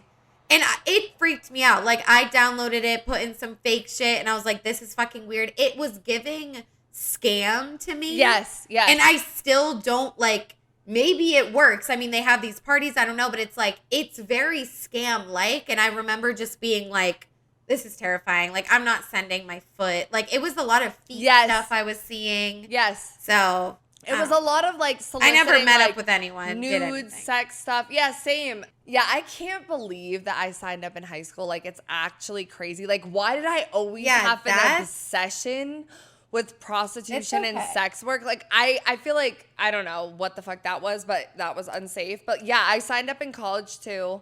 I think I also signed up in London. I remember like deleting it, downloading it, trying it multiple times. And every time it was very like scammy. And it was like they wanted nudes. And one thing about me, I don't know what it was, guys. Like I've done a lot of shit in my life, but I've always been weird about sending nudes. I think it's just the horror stories about like them getting out and like whatever. For some reason, like that was one thing my parents succeeded in. And on a website like that? Yeah, like, I was just like, no, like I remember like talking to people and not thinking they were real. Like I was like, I feel like these are bots. Exactly. Like, are they selling honestly, my pictures? Like, yeah. I think there are a lot of bots. I think probably there are real people on it, but like it is very scam. I wonder what it looks like today. I should have went on it, but I'm sure there's like fucking ads everywhere. Like it's a whole thing, you know? So this next article that we read kind of breaks down just like how Seeking works as a site, if you guys are curious, real quick. Housed on the worst user interface in recent memory. That's so true.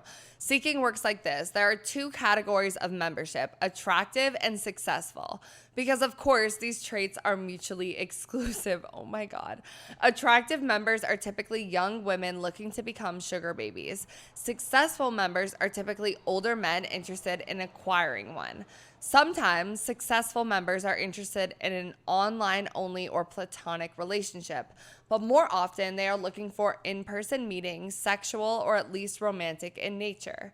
In return, attractive members, sugar babies, receive compensation through one of two structures, pay per meet or PPM, which resembles a kind of freelance escorting, or by allowance.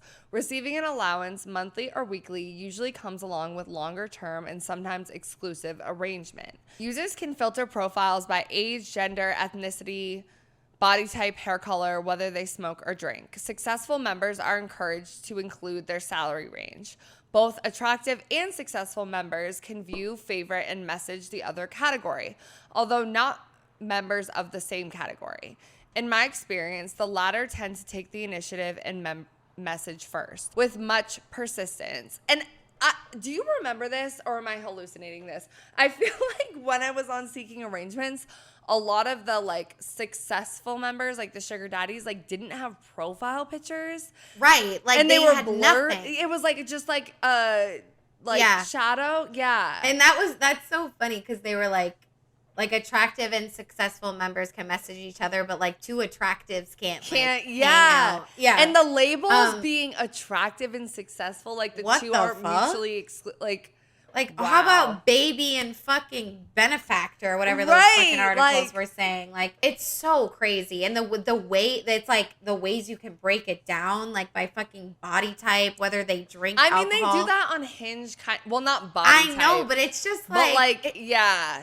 It's so crazy. It really is. But I think this person did a really great job of like breaking it down. Because that is exactly, from what I remember, what it's like. But now we're going to go into one of the main sections of the episodes, and that is experiences from real life daddies, mommies, babies, everyone partaking in this from, you know, TikTok articles. We grabbed a lot of, you know, quotes from people just to see like what some real life intentions are and people's thoughts and feelings. So I just want to start with this quick blurb. I did find a Vice article. Woo, and, you know, we love Vice over here. I just love their voice. It's easy to read. Yep. So starting with Vice, they said, thanks to the financial backlash and rising unemployment driven by the pandemic, sugar daddies have become a means of escape and assistance for young people across the world. Yet, pop culture often portrays sugar daddies as nothing more than controlling, cantankerous old men who like their whiskey aged and their women young. While sugar daddies are often glamorized and looked upon as aspirational and passing jokes, in reality, the societal stigma associated with sex work also spills over to these unconventional arrangements, villainizing both the involved parties.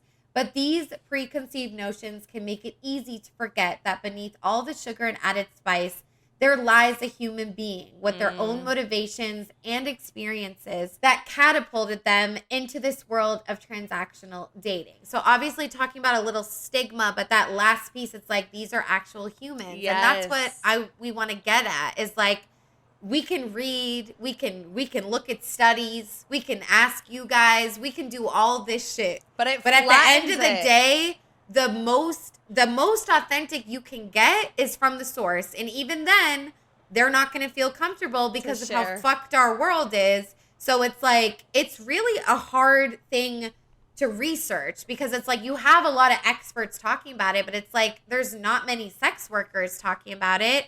Obviously, there's some. And a big platform for that being TikTok. So let's watch some TikToks now. One of the biggest issues I had when I was a sugar baby was maintaining boundaries. When either person blurred the lines or stepped over boundaries, it almost always didn't work out.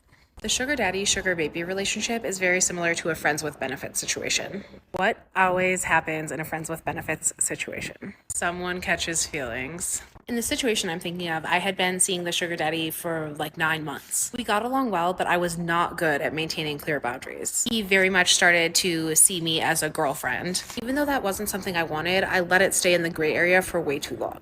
One night at dinner, he was visibly upset, and I asked him what was wrong. He said that he felt frustrated that he hadn't been introduced to my friends yet. That's where me blurring the lines became really problematic because we were on two totally different pages at this point. I really wanted to keep the sugar daddy, sugar baby relationship separate from everything. He was ready to be planning dinner with the parents. That's what happened. I was terrible with boundaries. He ended up catching feelings. And surprise, surprise, it didn't work out. I quit to become a sugar baby. Tell you all of his requirements and things I can and cannot do. Definitely prefers my hair ponytail or pulled back away from my face. When it comes to my appearance as a whole, he likes it very natural. He's a wholesome man. When it comes to like my actual body, he likes fit and healthy. Now, this isn't much of a problem for me. It can become a problem and he will let you go. He's very particular about what I wear. He does give me money to go out and buy whatever it is that he wants me to put on, which is why I don't complain too much. Speaking of paying for it, I'm gonna go over some of the things that he does pay for that I don't. Now, he pays me about twice a month. He pays for food or my time that I spend with him. My favorite payment is when he pays my rent. My favorite. I'm not the only one. And he does have us in multiple places. I originally am from Atlanta, but he asked me to move to South Carolina, and I did. And y'all know he paid my moving expenses too.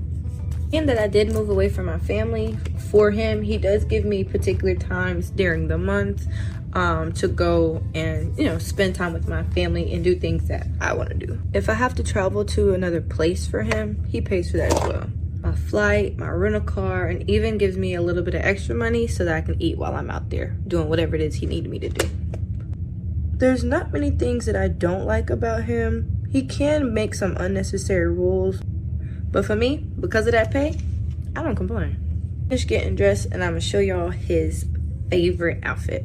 Honestly, I don't know why he chose this outfit because it's not the most flattering thing. Whatever he wants, I'm gonna give it to him.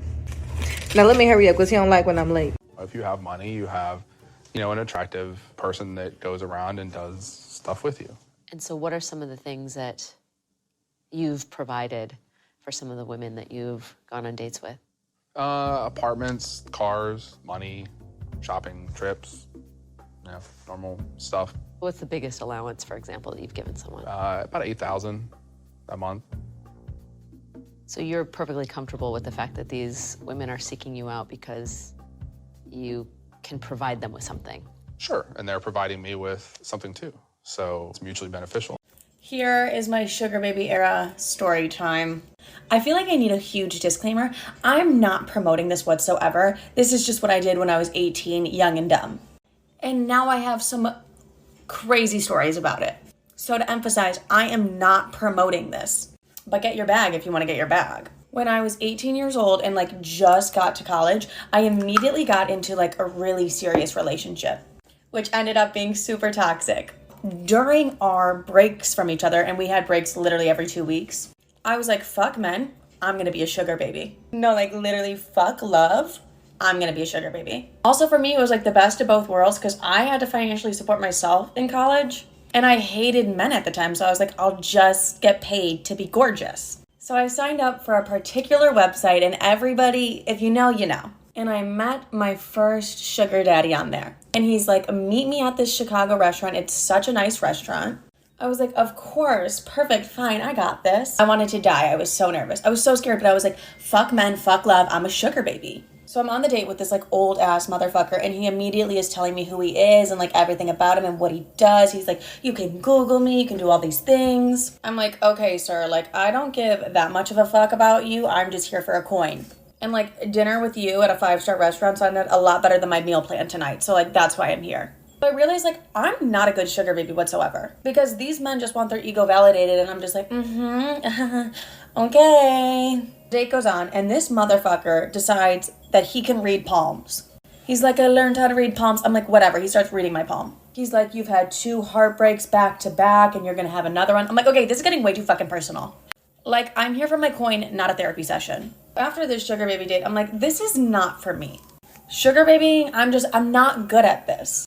But my friend who was doing it at the time was like, wait, no, I have this other website where they pay you to go on dates. And I'm like, that's literally not true whatsoever. Like, they're going to want to sleep with me.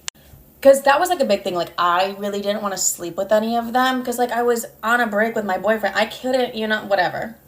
She's like, no, I'm serious. They just pay you to go on a date. Like, they're just lonely and they want company. I'm like, okay, fine. Perfect. I'll do it. So I get on the website and this one man's offering $500 for like a little lunch date. I'm like, let me bring a friend because this seems too good to be true.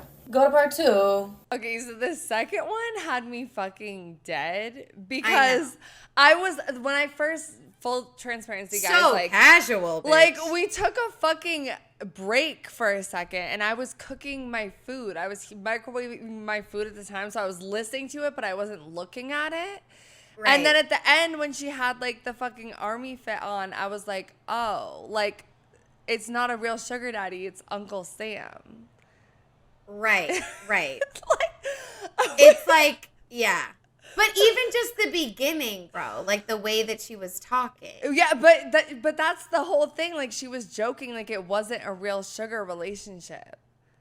Oh, you know what I'm saying? No, but exactly. Like she was like, "Oh, like my sugar daddy does," and in the whole way she was talking about it, I was like, "Cause no, I like didn't get it until I like watched." But that is like stereotypical what you would think. Exactly, but it just goes to show how like these sugar daddy like relationships are exactly like real jobs, and we would have thought it was a sugar daddy relationship until she's like, "Oh yeah, like she didn't say it. She just showed her fucking army uniform."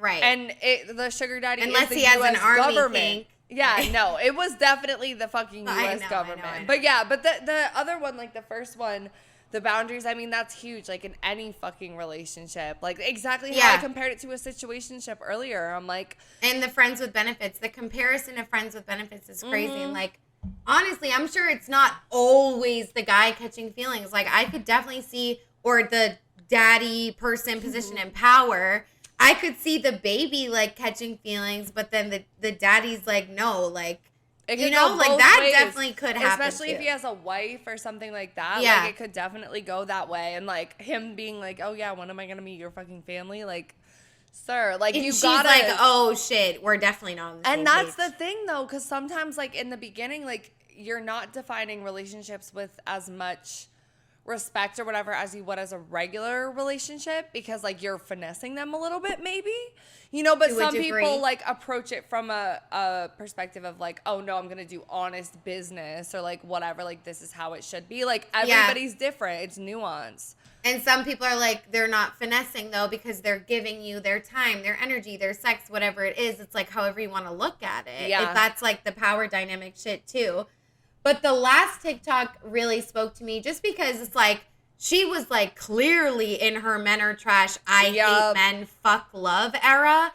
And that's what propelled her to go into this sort of thing. And I just feel like that is so relatable to so many people that have started to do sex work like at this time of the world, like, because it's like we are in a we hate men era, and like more than that, fuck love, everything should just be transactional. If men are gonna fuck us over, let's just fucking get rich off of them. So it's like, it's the correlation has never been more clear, you know? And that one was really interesting too, how she was talking about, like, I'm not good at this. Like, I'm just listening to him, like, okay, like, and it's like, I think people don't think about that. They're just like, oh, like, yeah, I'm pretty. Yeah, I'm going to go to dinner with him. But it's like, there is an aspect of emotional labor. Like, you are working that goes into this, much, you know? So much. And that directly relates with what we're going to talk about in a little bit. It's like ongoing. It's always, it's not a one night stand. Like, it's constant. You're unless you got working. the casual daddy. Right. You're always working. But so we pulled from the Vice article. It was called Inside the Minds of Sugar Daddies that we read the quote from. And so now we're just going to hear from some sugar daddy perspectives. So from a male's perspective, there's a genuine feeling that you're helping someone's future. Richard Doe, a 42-year-old management consultant from Australia who's been a sugar daddy for 4 years, told Vice. A lot of the girls I've been with have been brought up by single moms and need financial support. As a sugar daddy, we feel like they're providers, and that makes me feel like the money I'm putting into it isn't wasted because someone's using it to put food on their table while genuinely wanting to be with me. Doe got into sugar dating to find an arrangement that suited his hectic schedule of managing 2 children after he split from his wife in 2016. For him, the attraction of being benefactor is rooted in feeling good about helping someone. I'd probably be lying if I said this was altruistic. But the way I see it, I'd much rather my money go to somebody who appreciates me as opposed to blowing it all at a strip club where the women are usually trying to hustle you instead of building a connection. True. He's not wrong. Yep. 52-year-old Sanjay Desai, an investment banker who shuttles between India, Singapore, and Hong Kong, the feeling of satisfaction that comes from helping someone with less experience or opportunity is the main attraction of being a sugar daddy. My sugar baby was struggling in her career, he told Vice. She joined a tech firm as a graduate but didn't like her job. She needed a lot of guidance, which I was able to give her due to my technological background. Desai, who joined sugar dating website Seeking Arrangement 3 years ago, spoke about how his financial position and connections not only helped fast-track his sugar baby's career, but also became a saving grace in the initial months of India's harsh lockdown period last year. His sugar baby's father passed away suddenly while the whole country was in lockdown, and it was a miserable time for her. I was able to help her out by providing transportation and money while she faced a major financial crush, as well as offer emotional support. So far we got emotional support in building someone's career and like helping people is like the main reason. And I'm like, it makes so much sense when you talk about the patriarchy and like what men want, this like feeling of being a provider. And why it's called a daddy too. Like, it's like they're being like a father figure kind of like, they're like helping you advance, like they're building you. It is this 1,000%. 1,000%. And reading more, Jack Manning, who is a 6-year-old sugar daddy from Singapore, said, I feel like I have control of the situation without feeling like I've hired a prostitute or escort. For Manning, the financial nature of sugar dating helps him feel more secure about his relationship. Now we got secure. He said, initially, I used to be concerned that my sugar babies only wanted me because of my money, admitted Desai, saying that while he was initially insecure about the upper hand that being a sugar daddy awarded him, he gradually began to accept that these arrangements come with such expectations. I didn't date much before I got married, and my marriage didn't work out, explains Desai. I feel having a younger sugar baby helped me believe I had a second chance. In many situations, sugar daddies feel they are regaining or reclaiming their past when in the company of a younger woman who looks up to them. That's so crazy. It's like these older men, they're like, I have a younger woman, like I can relive my past. Like I have another shot, you know? That's crazy. The desire to become a sugar daddy can stem from deep complexes or hidden trauma that pushes these men to feel desired by younger women to seek validation, pointed out Hingorani. The psychologist added that in many cases, dating a younger woman becomes a substitute for therapy or can emerge as a feeling of getting a new lease on life. One of my clients who was a sugar daddy told me that he not only felt more desirable after entering this arrangement, it also gave him more longevity. It's like an enhanced, more turning on version of role playing without the prostitution and the pimp, says Manning, who confessed that the sexual pleasure of paying someone to dominate him can lead to intense orgasms. I've had sugar babies who come from financially well-off backgrounds, but they have the kink of the money being exchanged, admitted Doe. Ultimately, it's a safer, more consensual arrangement that lets both parties benefit, whereas prostitution usually only serves to benefit or pleasure one person. And lastly, sugar daddies feel good when they can help others achieve something their families may not have been able to do otherwise. While this can be the savior complex, it can also be a power thing. Seema Hengorani, a Mumbai-based psychologist who has also counseled several sugar daddies, told Vice. So far, it's like status, new lease on life, you're helping someone, like their family couldn't, now you're their daddy. But it's like, I haven't heard, like, I just want to get fucked, I can't find women to have sex with me. It's a lot about this, like, and I don't know, the safer, more consensual arrangement that lets both parties benefit, whereas prostitution usually only serves to benefit or pleasure one person. Like, how do you feel about that? I feel like that really depends. I mean, obviously from a sugar daddy perspective, like they probably feel like they're getting more out of a sugar baby versus like a prostitute on a one night thing, like for them, versus maybe it's different for a prostitute. Like, I don't know, like they're not, they can be comparable, but not. But I also thought it was really interesting that one of them said like how much they like to be like dominated during sex and stuff like that. And that's like another example of like, okay, baby daddy, but also you have the dom sub like reversed. So it's like there's a lot of dynamics at play. And that's why I'm like, I feel like that's probably more common than we think. Because again, it's like, this is like taboo, quote unquote. We have to keep it a secret. So it's like maybe you're embarrassed that you like to be dominated by women. But now it's like you get whatever you want because you're giving this person, quote unquote, the world, like tuition, rent, money, like whatever it is. It's like, yeah, it's crazy. Because it's like when you think about like even how we were talking about before, like who's being exploited, like what are the power dynamics, who has control, like it does make a lot of senses that it makes a lot of sense in a lot of senses that like some of these daddies are submissive in certain senses because it's like the baby or the woman or like whatever is being like, no, you need to pay me for these things. Like she's making orders.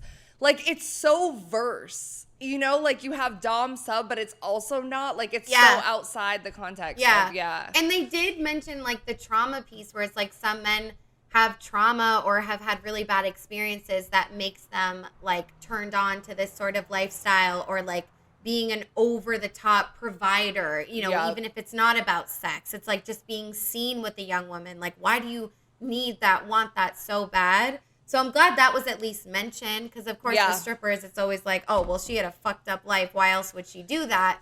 But it's like same for them. Like, Yeah. why are you going to the strip club every weekend? Like, why do you It's want an to be a sugar addiction daddy? in certain senses. It's filling something. Yeah. Right. So we heard from the sugar daddies. Let's hear for some sugar babies. We found this article called Confessions of a Short-Term Sugar Baby, an Unconventional Avenue Towards Auxiliary Income by Eliza Burns. So she talks about herself, but also 2 friends that she had. And these women did this shit in college. Like, it's so typical. Yep. The college shit. And as we said with the EDU email addresses, over like 2 million were students. Like, it's obvious that this is very, like, college students are hungry. They're known for not having money. Yep. They're hot. They're young. Yep. They got fresh fucking faces. I don't know, bitch. So she said, I made my seeking arrangements profile in a post-drunk fit of existentialism at the Stonewell Inn while the 2 straight men in the bar stared at my posse from their sticky high-top stools. It was my friend's idea, prompted by my moaning and groaning about the apparent inability of anyone in New York to offer a livable wage. Laura, a former sugar baby who used the site, referred to it as a sexual LinkedIn, and to those who frequent it as the weirdest dudes I've ever interacted with in my life. The morning after I made my profile, when I woke up with last night's mascara smeared under my eyes, I had dozens of messages. Some were almost comically polite. All were presumptuous. When I told one man that I wouldn't have sex with him after a few days of constant harassment, he told me that I was whoring myself out and to stop kidding myself. Ugh. I started seeking an arrangement partially because of a desire to keep up with my wealthier peers. So just like us, Yep. at an elite institution like Columbia, where 13% of the student body were 1%ers, it can be easy to feel left out of what are billed to be quintessentially New York experiences because of price tags. Laura told me a similar story. She started sugar dating during her first summer in the city when she was working a low-paying service job. Being in the city and being at this school, you're surrounded by a lot of really wealthy people, and you're also surrounded by really competitive people. It's tempting to be surrounded by that kind of wealth if you've never had it before. Ellie, another Columbia student, cited slightly different motivations. She told me that she didn't know anybody else who was sugar dating when she started during her sophomore year. I thought it would be a cool thing to do so that I could say that I had done it, which looking back is silly, she told me. But I think that's the way I approached a lot of my life when I was 18, 19. Sugar dating is not always centered around a sexual relationship. Laura described the men she went on dates with as sexually pushy, but managed to avoid having sex with any of them. Ellie told me, frankly, that she didn't have sex with anyone she wouldn't have slept with otherwise, which honestly, guys, like, I really relate to that. I'm not going to lie. Her modus operandi is to extract a few dinners before ghosting them. Jane met a man on Seeking who claimed he was just looking for a friend and saw him for about a month. The money she made lasted through the semester and summer, a sum she described as a level of casual, disposable income that I had never had before.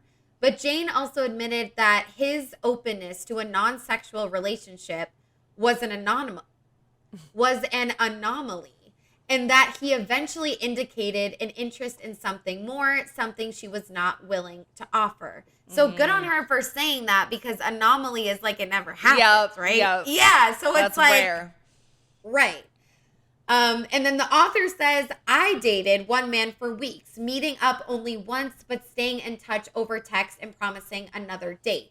I'm just going to paraphrase this. Like, essentially, they went on a date. It was hella classy. He like touched her thigh under the table. That was it. She went in it was like a Uber, but it was like a really like limo a black Uber. SUV. Yeah, exactly. It had water bottles. She went home. There was like a present. There was like, she got delivered tea bags or something. Like, it was very, bougie for just going to dinner. And she was basically like, I had my taste of luxury and it was sweet. And then she goes on to say, what I didn't account for was the moment of labor that went into mere correspondence with these men. And that's what we were talking about. I was like, we're going to talk about it later. Like, it's a lot. Ellie put it best. There is so much bullshit to filter through. Safety measures like fake names, contact information, and sometimes backstories add another purposefully invisible layer of effort. Yep. compounding this exhaustion is the fact that most of these men are pretty insufferable. While they claim to value discretion, they also think they're invincible. Paired with the innately imbalanced power dynamic that accompanies any sugar relationship, this openness about their work lives results in a volatile propinquity, a sort of mutually assured destruction should one party tattle. So I just want to say, like, it definitely gets to their heads. It's like rich men are not like, you know what I mean? It's like, yes, it's like we've been talking about, oh, they want to help people. Yep. Like, let's not get it twisted. Like, of course, those They're are gonna the say people that. that are going to be featured in Vice Yep. and all these things. And that does exist, just like we've said, we've had wholesome moments with strip Yep. club clients as well. But it's like, at the end of the day, it's like, he thinks he's this shit. Like, he's controlling you to a degree, however you want to look at it. Yep. You know, I don't really like to look at it that way, but for sake of argument. And it's like controlling your finances and what he's giving you.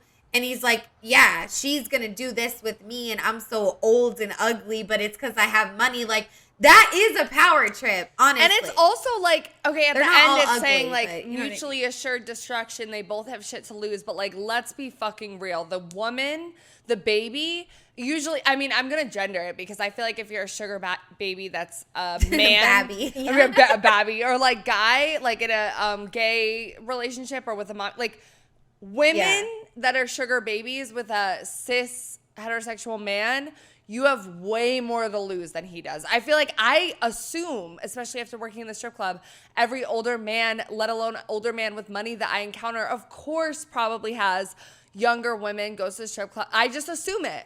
Versus like women, if people find out about your second life, your double life, what you're doing on the side, the labels that come with you and your inability to be hired because you're promiscuous and all of that is way more to lose, I think, than the daddy. And that just adds to the power dynamics because Yeah. the daddies know that. Yep. Like, they know damn well how society views women versus them. They get away with this shit Yep. because, oh, whatever. I don't even know anymore. Men will be men. Like, do people, like, it's crazy to me. Yeah. But they know that, and that adds to the power dynamic. And one of our listeners echoed how, you know, quote unquote, insufferable they can be. And someone submitted a story and said, the men can be extremely annoying, but either way, throwing a price weeds out the ones who just waste time. Rich men are entitled as fuck. Yep.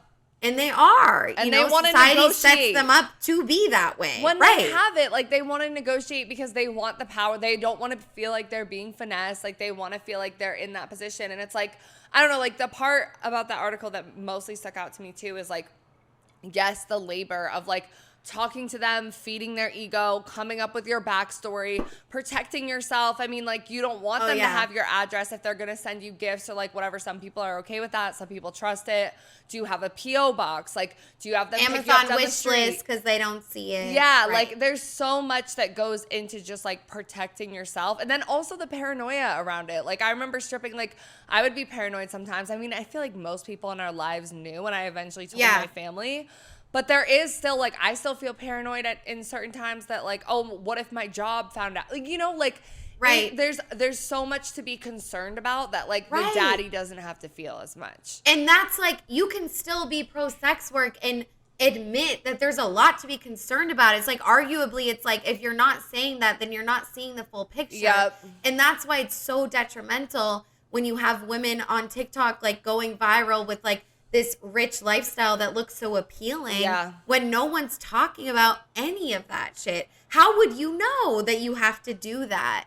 And it's like, okay, so just don't do it. But it's like, we want to get to a place where we can. And like, people we are want prepared. Just like you would train, like, they if you're want gonna be, to. like, same with teachers. Like, a lot of people become a teacher because they want to help kids, like, da-da-da, and then they figure out how much teachers get paid. You have to buy your own school supplies. Like, there's education about these other jobs. Like, it should be the same with sex work. Like, we should know, and people, like, confuse education with fucking encouragement. Yes, constantly. yes. They're like, and oh, it's like, all the good shit, just do it. No. Right. And it's just like, we want to educate people about the bad things in case they decide to do it, not educate them to be like, this is great and this is how you do it right. You know, like, it's wild. So a little bit more of the article I'll read. Despite the continued expectation of the bimbo performance, as Laura put it, Another trend that Ellie and I both noticed was the premium that our dates put on our educational and intellectual capital. Attending an Ivy League university was an attractive trait to the men on Seeking. It allowed them to separate themselves from classist and elitist ideas of what a sugar baby or a sex worker is, to shrink further behind the armor of supposed mentorship. Ellie agreed. It seems to lend me some sort of credibility, where they think I'm a different kind of sugar baby because I'm educated. Bitch, we could talk about that for years, but we're not going to.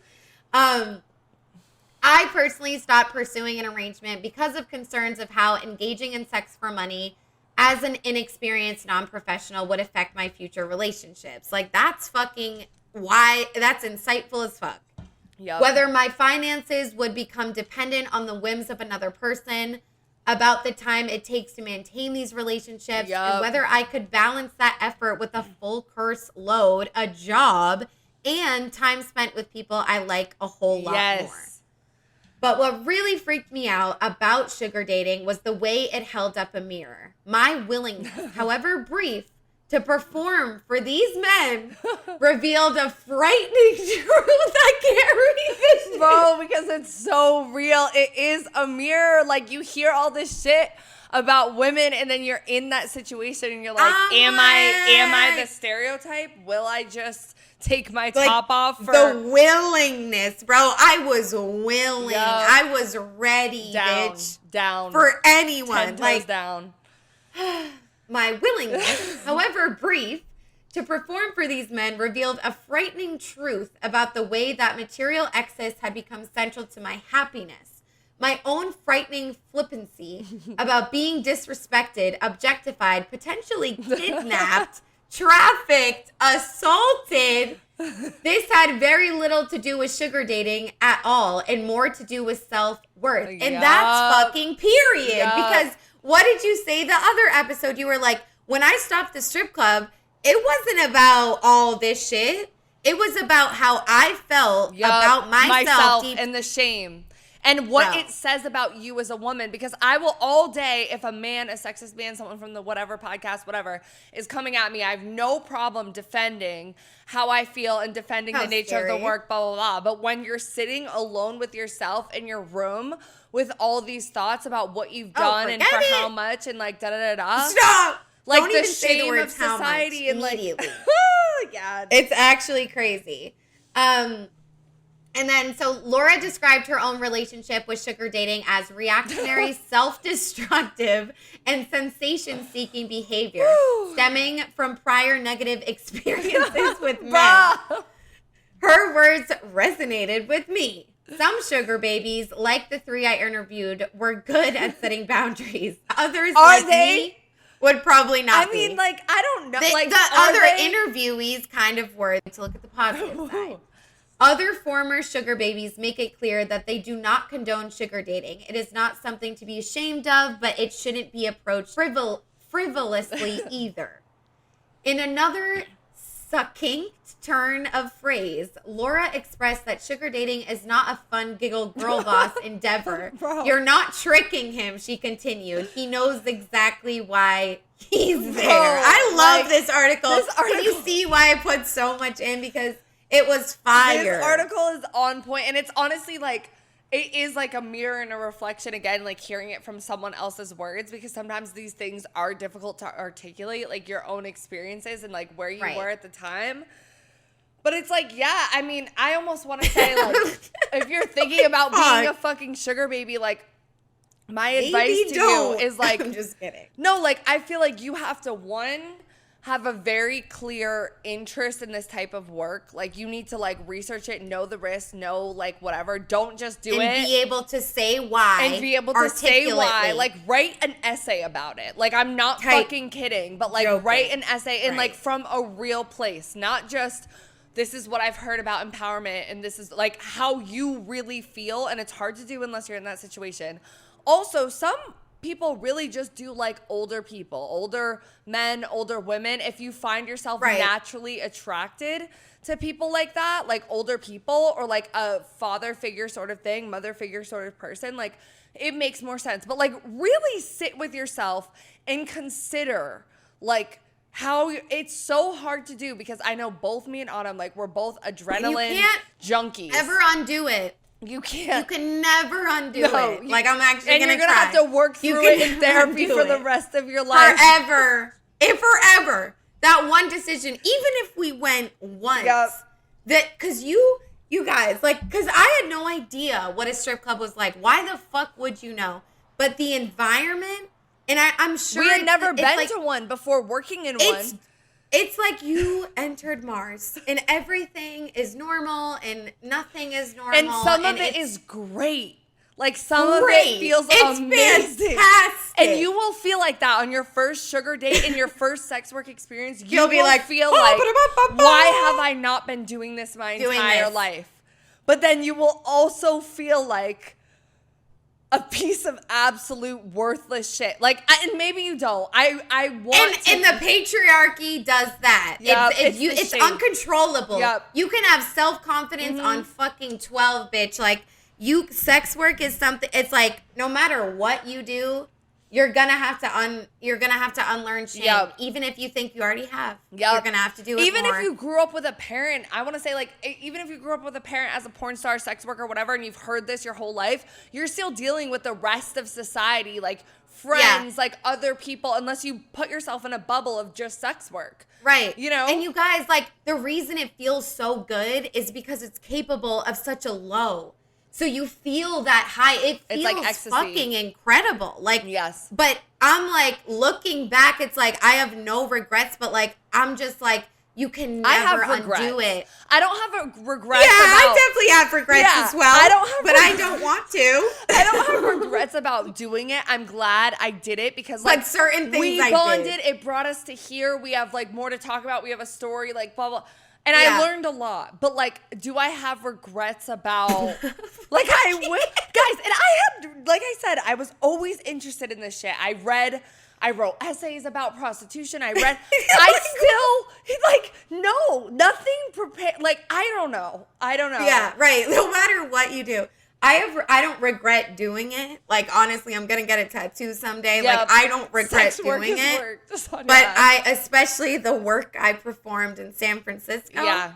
I regret that whole trip. Yeah. I should have just stayed at my home club because some reason you go to a different city, you think you're a bad bitch, you walk in, get a job, you think you're invincible, all of a sudden VIPs are 1,000. They're not, 100 or whatever, and you think you run shit. Don't know what you're you don't know what you're doing until that situation. I mean, honestly, I think to me, I look at sex work the same way I feel like a lot of men look at like selling drugs or getting into a gang or doing like violence and stuff like that, because it is like you do not know what you're gonna do or what lengths you're gonna go to or what repercussions you're willing to not pay attention to until you're in that situation and that becomes your reality. Because it's addicting, it's money, it's, maybe illegal. Like, it's all of those things. And you're not prepared. Like, it'd be one thing if sex education was better, if it was seen as a real job, if it had, like, regulations and all of this stuff. But, like, especially if you're going on this app and you're just meeting a guy out for dinner, like, girl, go in a group. If you're going to do it, go in a group. Like, I don't know. Just or have someone hiding and watching. Like, bring someone. I don't know. But it's like, and you had to sum up sex education in the U.S. They say wear a condom and don't get herpes. That's all. That's it. That's all we get. And don't get pregnant. If you're not straight. Yep. Sorry. Nothing. You're done. What is lesbian sex? We don't know. Yeah. What the fuck is that? Okay, so now we're briefly gonna get into the girlfriend experience. Fiji has seen it a while ago. I've never seen it, but I watched clips and read this article. So if you don't know, the show is inspired by Steven Soderbergh's 2009 film of the same name, a post-Spitzer scandal, recession-era project starring then porn star Sasha Grey. Soderbergh is an executive producer of the series, along with co-creators, writers Amy Science and Lodge Kerrigan. And also, guys, Sasha Grey is super interesting. I listened to Rehash, the podcast. They did an episode about Sasha Grey, and she's a porn star with kind of an interesting feminist backstory, so definitely recommend that. Yeah, it's like, I definitely have heard her name before, but I know nothing about her. It's like, she has one of those names for sure. Yeah. In the girlfriend experience, Christine starts a coveted internship at a prestigious Chicago law firm and almost simultaneously gets into the escort business after a vapid law school classmate introduces her to the alluring lifestyle. Her initial escapades feel overwhelmingly dour, a byproduct of stilted, emotionless dialogue. So there's also kind of like a review on it. So like this author is definitely going to give some bias of how they thought about it as well. Things start to get more interesting when Christine learns that one of her wealthy clients has kicked the bucket and left her a large sum of money, setting off alarm bells for the client's family. Later, while entertaining a couple seeking a threesome, Christine has an intense reaction to the death or to something else. It's not entirely clear. She tells lies to her clients, colleagues, and family with such nonchalance that it's tempting to diagnose her. Narcissism? Sociopathy? Even the series lies in a way, foreshadowing things that either don't come to pass or happen in ways that you least expect. Christine starts an affair with David, a partner at her law firm, while surreptitiously investigating his shady dealings in a case that also involves their colleague, Aaron. As the narrative progressed, I felt increasingly anxious, a sort of pervading dread that something terrible would happen, and that even if it did, I wouldn't care. When Christine becomes the object of more than one man's obsession, her double life inevitably implodes. But she comes out on top, the result of both her legal savvy and her poker face dealings as an escort. The girlfriend experience takes a small break from its perpetual ambiguity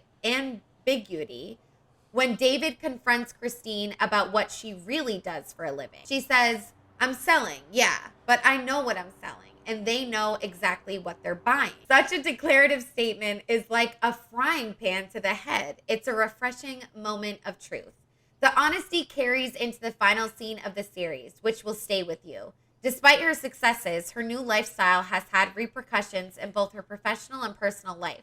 Was it worth it? Is she fulfilled? Are we? So I really like how the article ended with those questions about, are we fulfilled as viewers? Is she fulfilled as a character? Are sugar babies and daddies fulfilled in real life, sex workers, etc.? I love that question, and that definitely raises my curiosity. But we don't want to spend too much time on this. So if you guys have seen The Girlfriend Experience, we definitely want to ask you to comment below what your thoughts were on the film.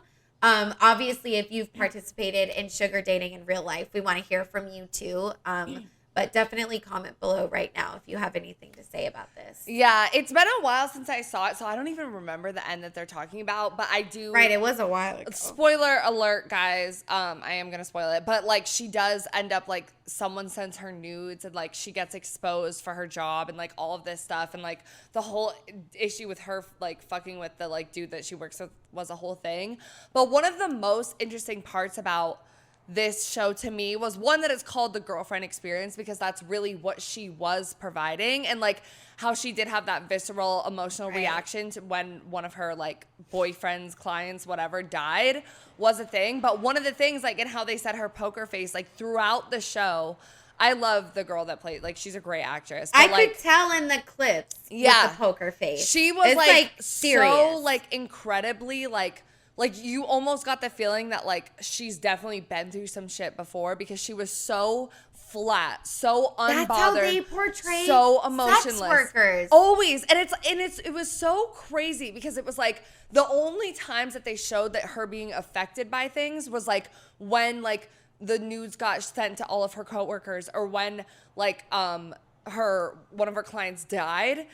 But because it's like, okay, like how can you not, like, oh, it's showing like this person is actually human, but like in every other interaction, like it was showing very that she was like almost like outside of her body, like devoid of emotion, like the article said. Yeah, which is like, I don't know, I do feel like there's a lot of numbing that you have to do to an extent, but I also feel like I was always very bubbly. Like, bitch. Like, and so were other people. Yeah. Like, not just us, like, privileged ass bitches and Ad Emerson. Like, like, there was, like, we have personalities. I'm sorry, because, and I just watched Lola, which is I'm pretty sure it came out this year. I don't know if I'm mistaken. But it's about a woman that's in a pretty abusive household. She has a younger brother that is experiencing gender dysmorphia or experimenting with his sexuality, their sexuality. It's kind of unclear, but it's like the mother is not having it and they need to get out. And so therefore she goes to the strip club to make money. But same thing, emotionless. Yes. Emotion fucking less, heroin chic, white woman, blue eyes, blonde hair, like makeup, like from like sad girl-ish makeup. It's like they're always emotionless and numb. And it's like kind of intense because it's like, you know, if you're escorting or having sex for money, it's like you're disassociating. And it's like when you really think about it, it's like so dark because at times I feel like maybe I did look a little bit like that. Yeah. But that weren't the moments I would want to like put for everything. Like there were so many moments of me like genuinely laughing. Like, I don't know. And being a full human. Yeah, it definitely, when I was watching it, it was like, it felt heavy and it felt dark. So like, were you like fulfilled as a viewer or you wanted more? Was the emotionless like hard to get past? Because that's what I found for me watching Lola. I was like, I want to like be empowering towards her, empathize with her, but it's like she's not even like there. And it's sad. And that's the one thing, because it's like I do on some aspect like that they showed it made it feel more heavy and more tragic and more like you were because you could almost project onto her because she was so flat in a lot of senses. You know what I'm saying? So like in that sense, I'm like, okay, that's better than like glamorizing it and acting like she can't be touched and she's just happy all the time. Like you can sense the sadness or the devoid of emotion or the disassociation. So I don't know. It was a weird watch. We just need more, not just one thing. Because I think that is representative to a degree, but it's like, that's it? Yeah. It's like a woman has to be completely cut off from herself to engage in such profanity. Yeah. Like, I don't get it. But yeah, comment below what you guys think on honestly everything we said so far. But we're going to go into our last kind of larger section, which is the overall impact on society when it comes to social media, when it comes to transactional dating, men are trash, etc. So we're going to play some TikToks. First, these are some TikToks we found where people are making it, you know, look appealing, look like something everyone should want to do online. I love being a sugar baby, and this is literally why. So my job is literally to just look hot, frolic around town, go get my nails done. I'm on my way to go do that, by the way, and go shopping. And you get paid for it. I literally just moved to LA and I just frolic around town. I love it. See you later. We're done for you.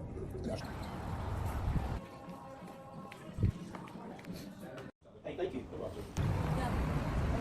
We'll do some bread and butter. Do you want anything soup? Anything else to go along with this? Do you want anything, Rod? You make your own fish fries. I'm sorry. It's just so pretty. It's so beautiful. Thank you, Daddy. How much money is it? 10,000. 11,000. Is it mine? Yeah, I ain't go to work today because my man got me sitting in a fucking car. Personal assistant. And now we're going to watch some TikToks, which we like to call the how-to. These are creators that are telling people direct websites, direct ways, step by step. This is how you get this lifestyle. You can be happy like me. You can just be happy, rich, etc. So you're ready to get spoiled, you're ready to be a princess, and you're ready to get everything that an heiress can get. Here's how to find a sugar daddy. Let's be honest, it's tough times out here for everyone. For women especially, we have the extra expenses. Here is a foolproof way to ask for money even when you are shy. I'm gonna tell you guys step by step how to get a pay pig in this 60-second video. And then another thing that we've been seeing trending a lot on TikTok lately is Tana's Angels. And I forget the name of the creator. I'm not gonna include the video in this, but she has red hair. And she was talking about how Tana Mojo and other people like Harry Jowsey, like these big influencers or reality stars, whatever, who do OnlyFans, have created these companies where they are seeking out either young girls who already have OnlyFans or suggesting that young girls start OnlyFans with their referral program, and then they manage them, but it's quite like predatory on one, the sense of over promising, oh, you're gonna make this amount of money, oh, like get into sex work before these young girls are like prepared for it, but also on the side of like, okay, they're gonna take a cut of your money, so it's like pimping them out. Like it's literally like it's called Tana's Angels. Like she's like kind of pimping, and I'm like, damn, the canceled podcast. Like I know lately I've been feeling like they're so big that I wanted to get hip to what's going on, and we started including them and other topics like trauma dumping, and we talked about Brooke Schofield and dating paranoia, but I'm like, they are down bad right now. Like these bitches, I don't know. And these bitches, I don't know. Literally. And it's like, you have that, and then you have just like content creators that have maybe not even done this before, who's to say, and they're doing it too. It's like, or did it once. It's wild. Because and that's something too. Did it once. I feel like I've come across people, and I even feel weird sometimes talking about certain stuff because I didn't strip for that long, but the effects have stayed with me for my whole life. Like no matter when I go out at certain times, it was long enough, and I was young and impressionable enough.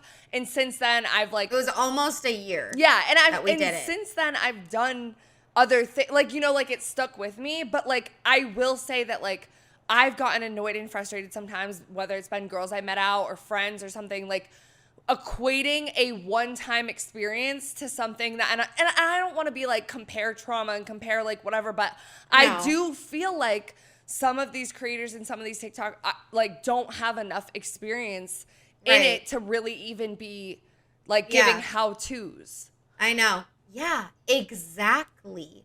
And I know this is fucked up and not really fair, but I get mad when people fucking pole dance and they've never been a stripper. Yeah. Or their whole account is pole dancing, and it's like, it's an art form, it's dance, like whatever, but it's like, I'm like, you're wearing the shoes, especially though. if you're anti-sex work, like at least like at least show it credit and history and like whatever. And like honestly, I mean, I don't want to be like, oh, you have to do it in a bra and thong, but like I'm kind of like, I don't know, like it is like what or it's supposed the heels. It's the heels that get me, because it's like pole fitness. It's like, you don't need those heels, but it's like, I know it's wrong because pole dancing is an art form. Like I know people should be allowed to, but I do also see the other side. It's like, why is it so trendy right now though, at the same time of OnlyFans and sex, money, fuck men, you know, it's just like, but you don't even, you're like, yeah, I don't know. And that's why I love fucking, like, the only pole content I really watch is our friend Lucy that listens to the podcast. I love her shit. Her Instagram, she is so talented. It is beyond. Yeah. Her Instagram's 20-inch pleasers. Yeah, guys, the only big ones fan. I really follow are like strippers or burlesque dancers or stuff like that. I mean, honestly, because Khadijah does pole, I was right? gonna say Khadijah does pole, but she does performance and stuff like that too. And she she's very also makes videos about sex positive feminism. So it's like, that's all that I would want. Yeah, exactly. Honestly. At least you're in touch with the roots of it. Like, that's not a problem to me. That's because she literally makes content for a living about that shit a lot. So, but yeah, just have to say that, you know, we love Khadijah. We love Khadijah. We're not hating, but yeah, so basically we're going to start off this section. I really liked this one quote: by encouraging people to approach sex and intimacy through a logic of exchange, sugar dating has been claimed to represent the culmination of a broader trend towards a marketization of intimacy. So we've heard transactional dating, but marketization intimacy, I was like, okay, literally, because you get all the how-tos, like it is a lot of that. And then I also loved this article. It says, if you are under 30 years old, chances are your TikTok algorithm has probably promoted videos of the glitz and glamour of having a sugar daddy. These videos, which have thousands of views and comments, sensationalize a version of sugaring where, in exchange for money, lavish gifts, and vacations, all you need to do is spend time with a sugar daddy.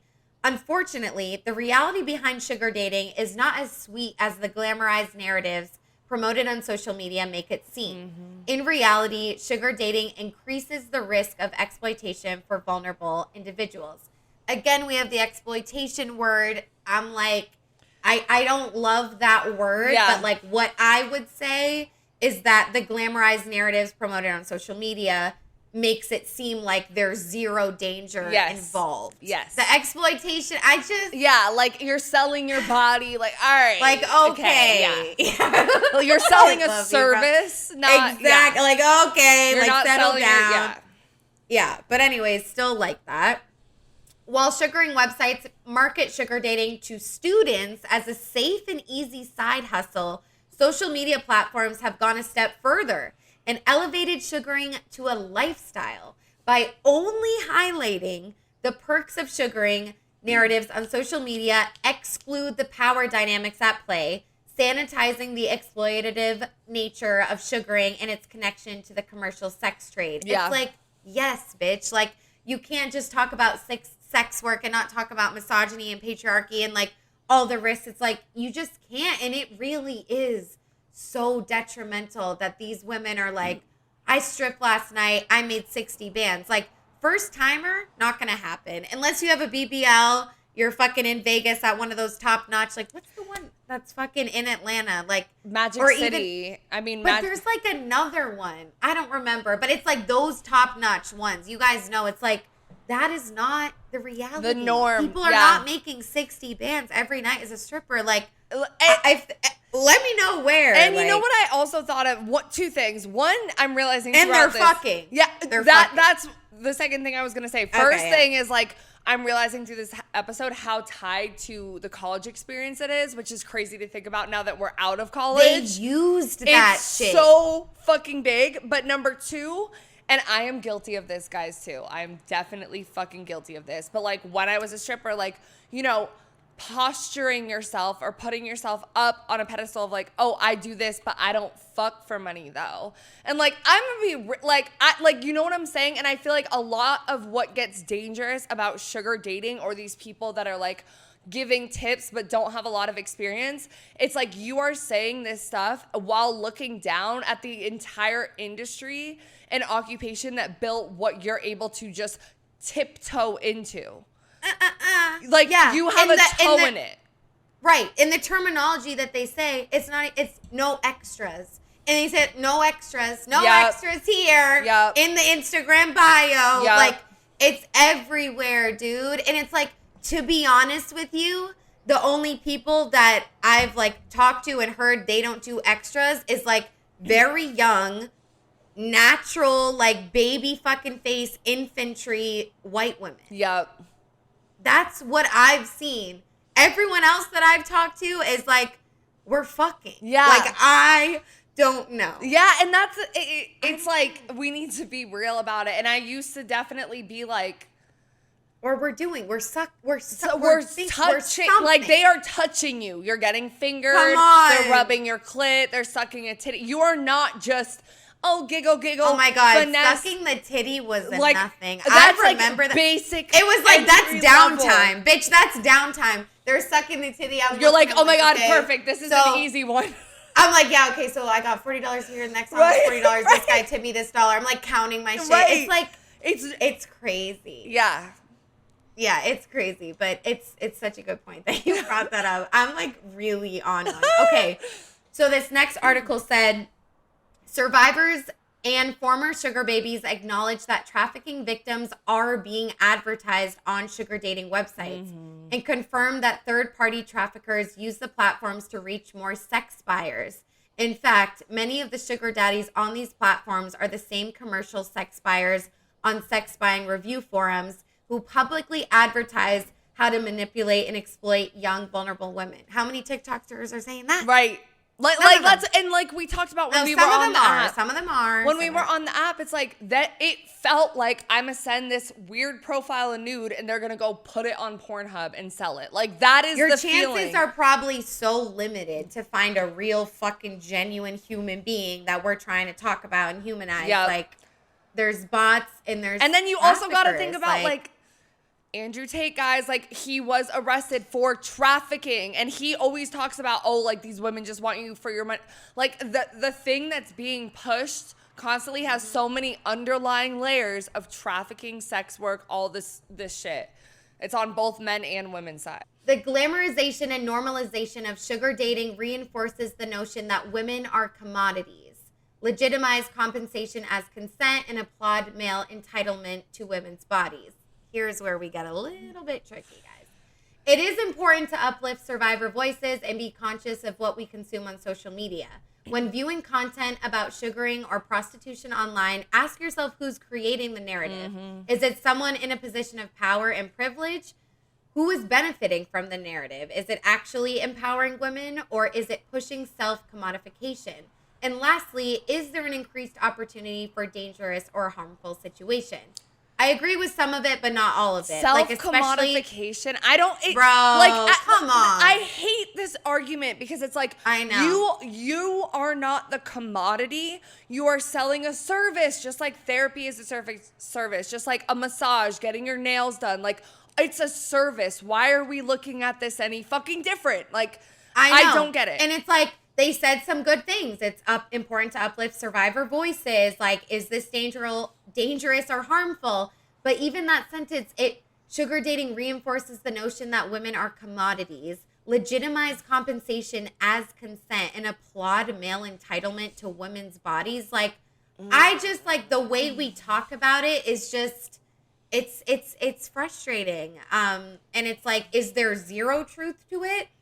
Maybe there's a little bit, but it's like, that's not moving it. Because it's an unregulated industry and uneducated. You can't major in sex work. How could it be perfect? It's not, like, obviously, things are going to go fucking wrong.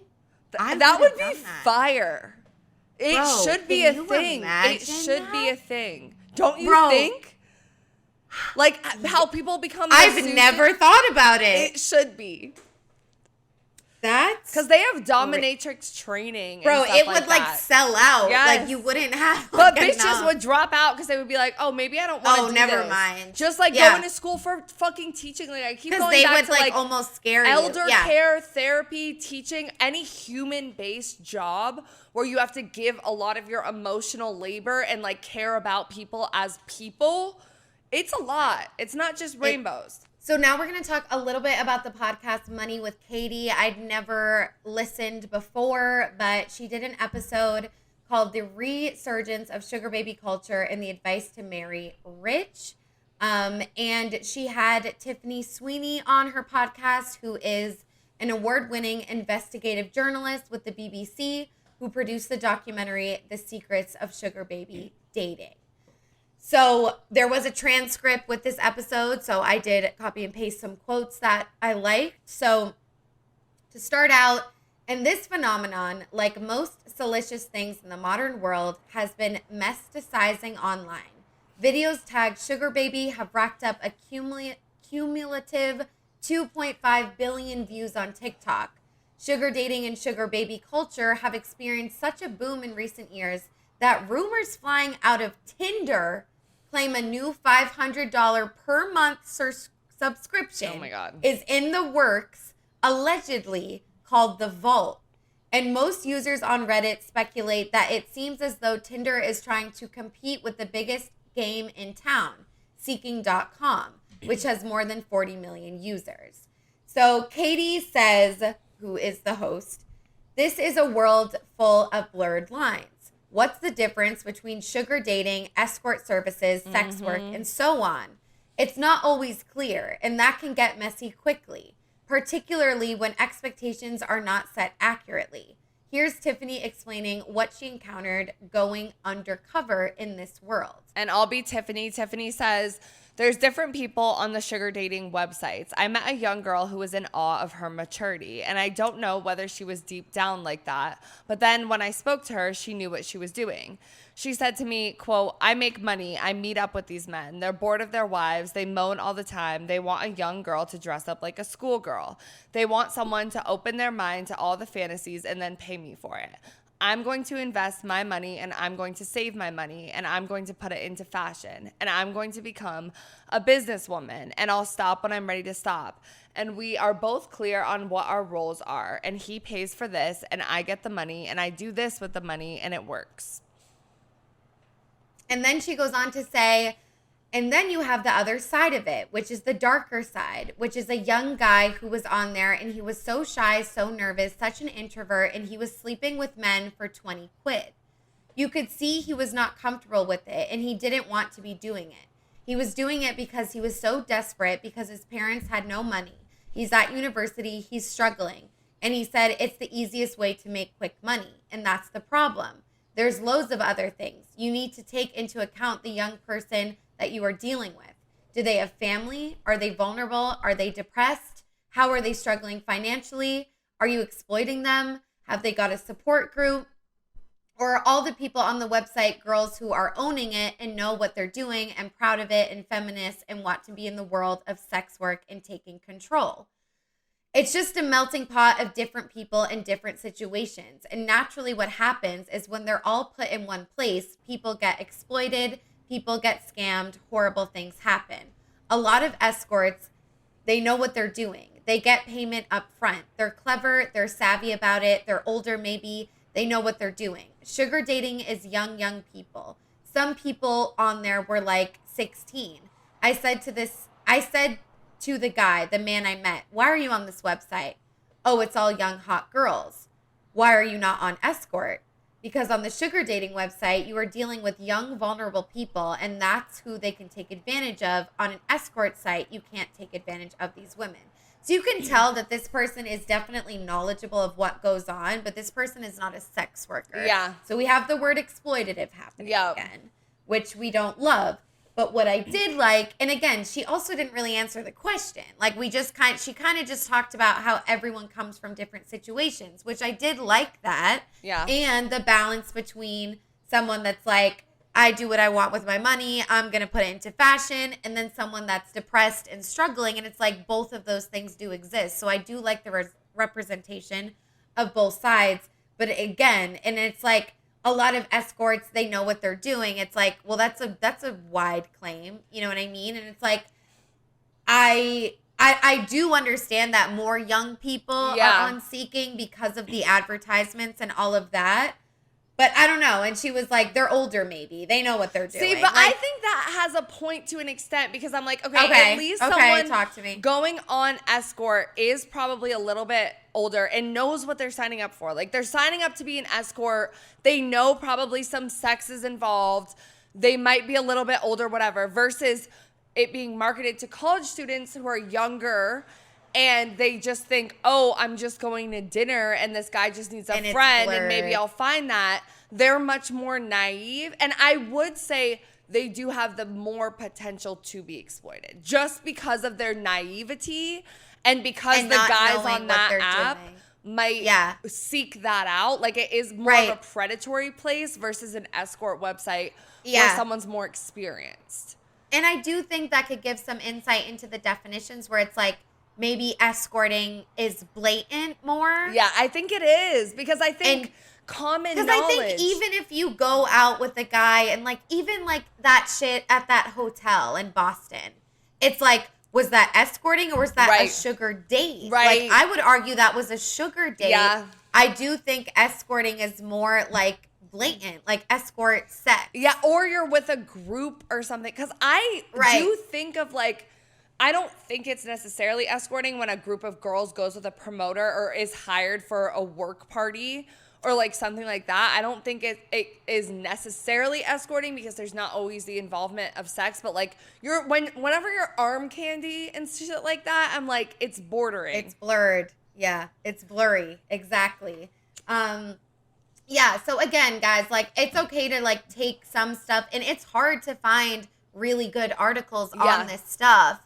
And I think my favorite one that I found was the one that did the study, because at the end in the stigma section, like they have such good points, but a lot of it is like, you like some of it, maybe you don't like all of it.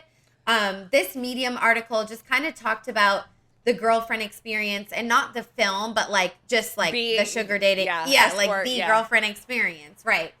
So the girlfriend experience is frequently described as a transactional connection in which a customer pays a provider to mimic the feelings of being in a romantic relationship. The blurring of the barriers between real relationships and transactional ones is one of the girlfriend experience's most significant effects on contemporary dating culture. Some have questioned whether the conventional view of dating and relationships is outmoded in light of the rise of these platforms. which have normalized the idea of paying for companionship and emotional connection. Which that is true. It impacts quote unquote regular relationships that are not sex work relationships. Yeah, because I'm thinking of like Sprinkle Sheer 7. We say every single time we fucking mention her, she calls herself a financial advisor and she promotes hypergamy. Like this, and people were coming across her content being like, oh yeah, fuck men, this is how we should all be. And it's like, guys, like she's not quoting herself as a relationship expert. It's a financial advisor. That is a key. And that made me respect her more once we did the research and I found that out, because I'm like, okay, like at least she's differentiating. And she can blatantly tell people that and they still, you know what I mean? It's like, it's the lines really are blurred because you have sugar dating, but in quote unquote regular relationships, it's like men are expected to like be one. Type shit. Like honestly though, like it's crazy. Yeah.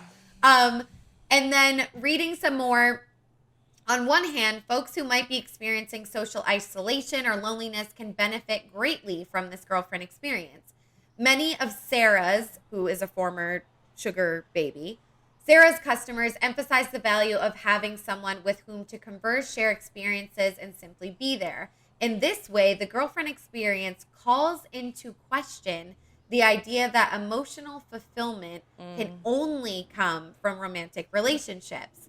The girlfriend experience does, however, also bring up significant moral issues around the commercialization of human relationships. According to critics, the GFE reduces interpersonal interactions to commercial transactions where intimacy and connections are for sale.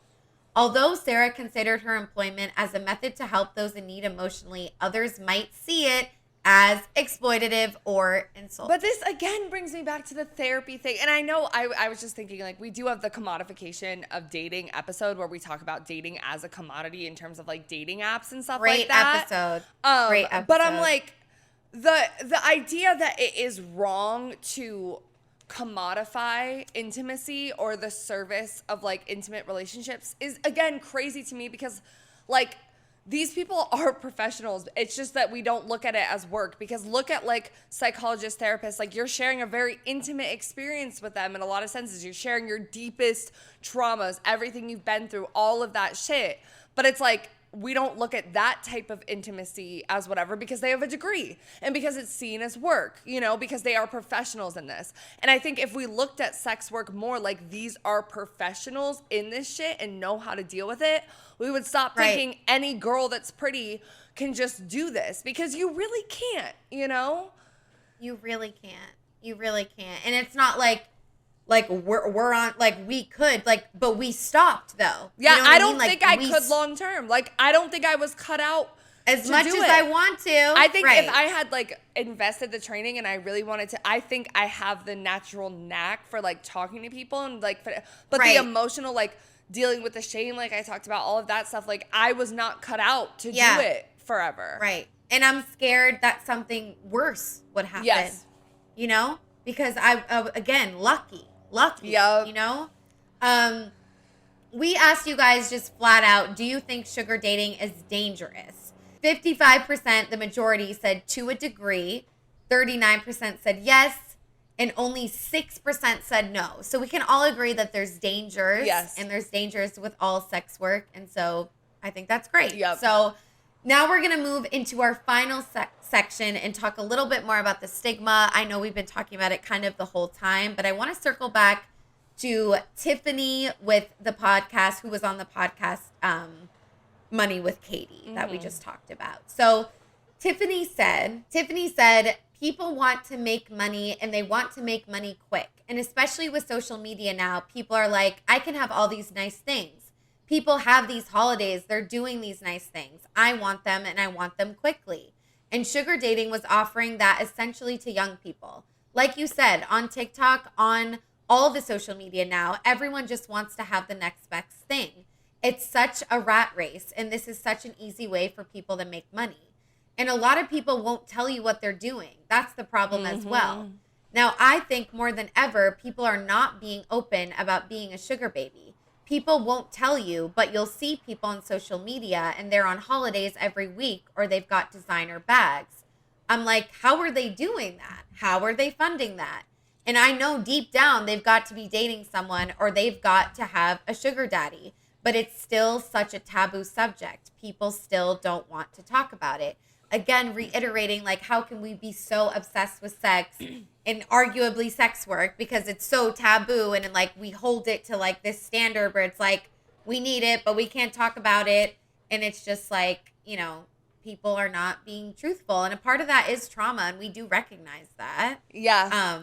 But like, it's no one's really being truthful, you know, in the spotlight, at least. Like, how many fucking subscribers do we have? Like, you know, it's like, if that's not the viral content is, oh, I fucked for this many fucking racks and I came out without a fucking scar. I'm good. And I'm good. I'm going to Mykonos next week. And it's like two things that I got from this. Like, one, the first part where it's talking about social media, I was just thinking too, like, we're so used to algorithms with like instant gratification. We always talk about media literacy and how people don't want to take the time to actually understand something. So I feel like social media just being the platform where people are getting their information and us being so quick, 7-second attention span, quick instant gratification. We don't want to think about everything. We just want to think, oh, that's the route to success. So this is what I'm going to do.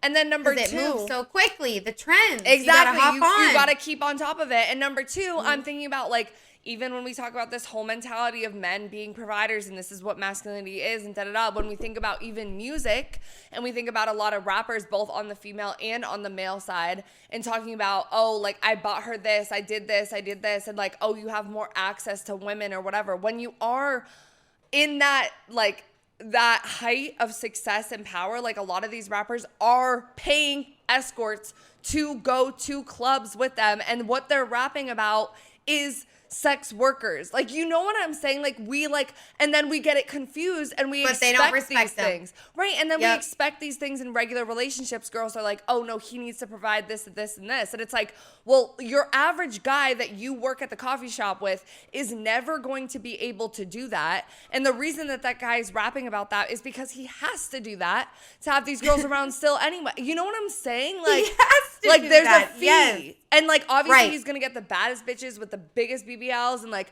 they're going to do the freakiest shit for him because they're offering a service. You're just paying for it. Like, right. And they're benefiting too, to agree, whether it's exposure or money or just to be in that VIP fucking environment that we crave because of the social media and everything that we see constantly. Yeah. And it's like, why are we mimicking what fucking rappers and celebrities do? Like, Jesus Christ. Like, they are just in such a different world, you know? But it's, you know, I'm not judging it because it's pretty hard not to with it being everywhere. Yep. Just contradicting myself because this shit is all, it's not two-sided, it's not four-sided, it's 16-sided. Yes. But we asked you guys just to, you know, see what you guys thought. And this was completely 50-50 basically. Do you think the majority of sugar dating involves sex? 57% said yes and 43% said no. And then going off of that, we asked you, if you're not engaging in sex, is sugar dating still a form of sex work? And again, 50-50. 52% said yes and 48% said no. And so I think, yes, the majority involves sex. And I think if you're not engaging in sex, I do think it's still a form of sex work. Agreed. And I think when we say sex, I would say, because when I say sex, I think like all sexual things, because looking at things from a queer lens as well, it doesn't always have to be penis in fucking vagina. It can be other shit. You know what I'm saying? But I would say, yes, 1,000. it involves sex. There's no such thing as a sugar daddy without the sugar. This is very true, but what I will say, there are two types of women who are sometimes able to get away with having a sugar daddy without giving any sugar. And this is just something that I've noticed over the years. They are either one, drop dead gorgeous, like on a scale of 1 to 10 in society standards, they would be an 11. Or number two, which I think is more important, is they are master manipulators. Their understanding of human psychology goes way past like the average person's knowledge. Some of them are like borderline sociopaths in my opinion. But yeah, And I'll actually throw in a third situation is sometimes people have sugar daddies that they used to give sugar to, but over the years they've developed a friendship and maybe the physical part of their relationship has ended, but that person still financially takes care of them. So yeah, if you don't have one of those two traits or both or the third situation going on, you're going to have a very hard time getting away with something like that. I think she's so right about the fact that you can't be a sugar baby without providing fucking sugar. And it's like Hello. Emotional labor, even your presence as a hot woman, like all of that, like is still sugar. And a lot of women want to look at that as like, oh, that's it. Like they should just be happy with my presence. But it's like, guys, like a lot of these sugar daddies have a little more self-respect than just that, you know? So it's like I think it's a very like privileged, naive mindset to be like, oh, like my presence is just enough. If it is, and if you have that situation, creds to you. That is amazing. Right. But it's not. And I do think like some people are better at manipulating than others. Like the way she said it was a little bit much. And you don't like, have to manipulate though. I'm saying like a lot of them like, don't. Soft manipulation, like I don't know, like, but not even. I mean, you don't have to manipulate to be a sugar baby, and a lot of them aren't manipulating. They're providing honest service-based work. But I feel what she's saying as like the ones that don't quote unquote provide sugar. But I feel like that amount of people is like very slim, because what are we qualifying as sugar? I don't know. It's almost like you're seen as worse if you don't manipulate them and you are doing honest work. Right. It's like the same shit with like the same thing with the strip club where it's like if you fuck for money, but how much money? Like it's always just like so much. But to close everything off, this is from the same article that did that study that we shared at the very beginning. There is a misconception that you can receive gifts or money just to text someone without any sort of sexual activity. But this just does not hold true. Most, if not all, sugar arrangements involve some level of sexual exchange, which typically coincides with a level of intimacy or emotional connection, as well as a dating component where sugar partners spend time together outside of the bedroom. We really hope that our findings on sugar arrangements encourage other researchers to examine the dynamics of these relationships more closely. Investigations across research labs, especially if our findings are replicated, is the best way to feel confident about what we uncovered here, getting the bigger picture about sugar dating.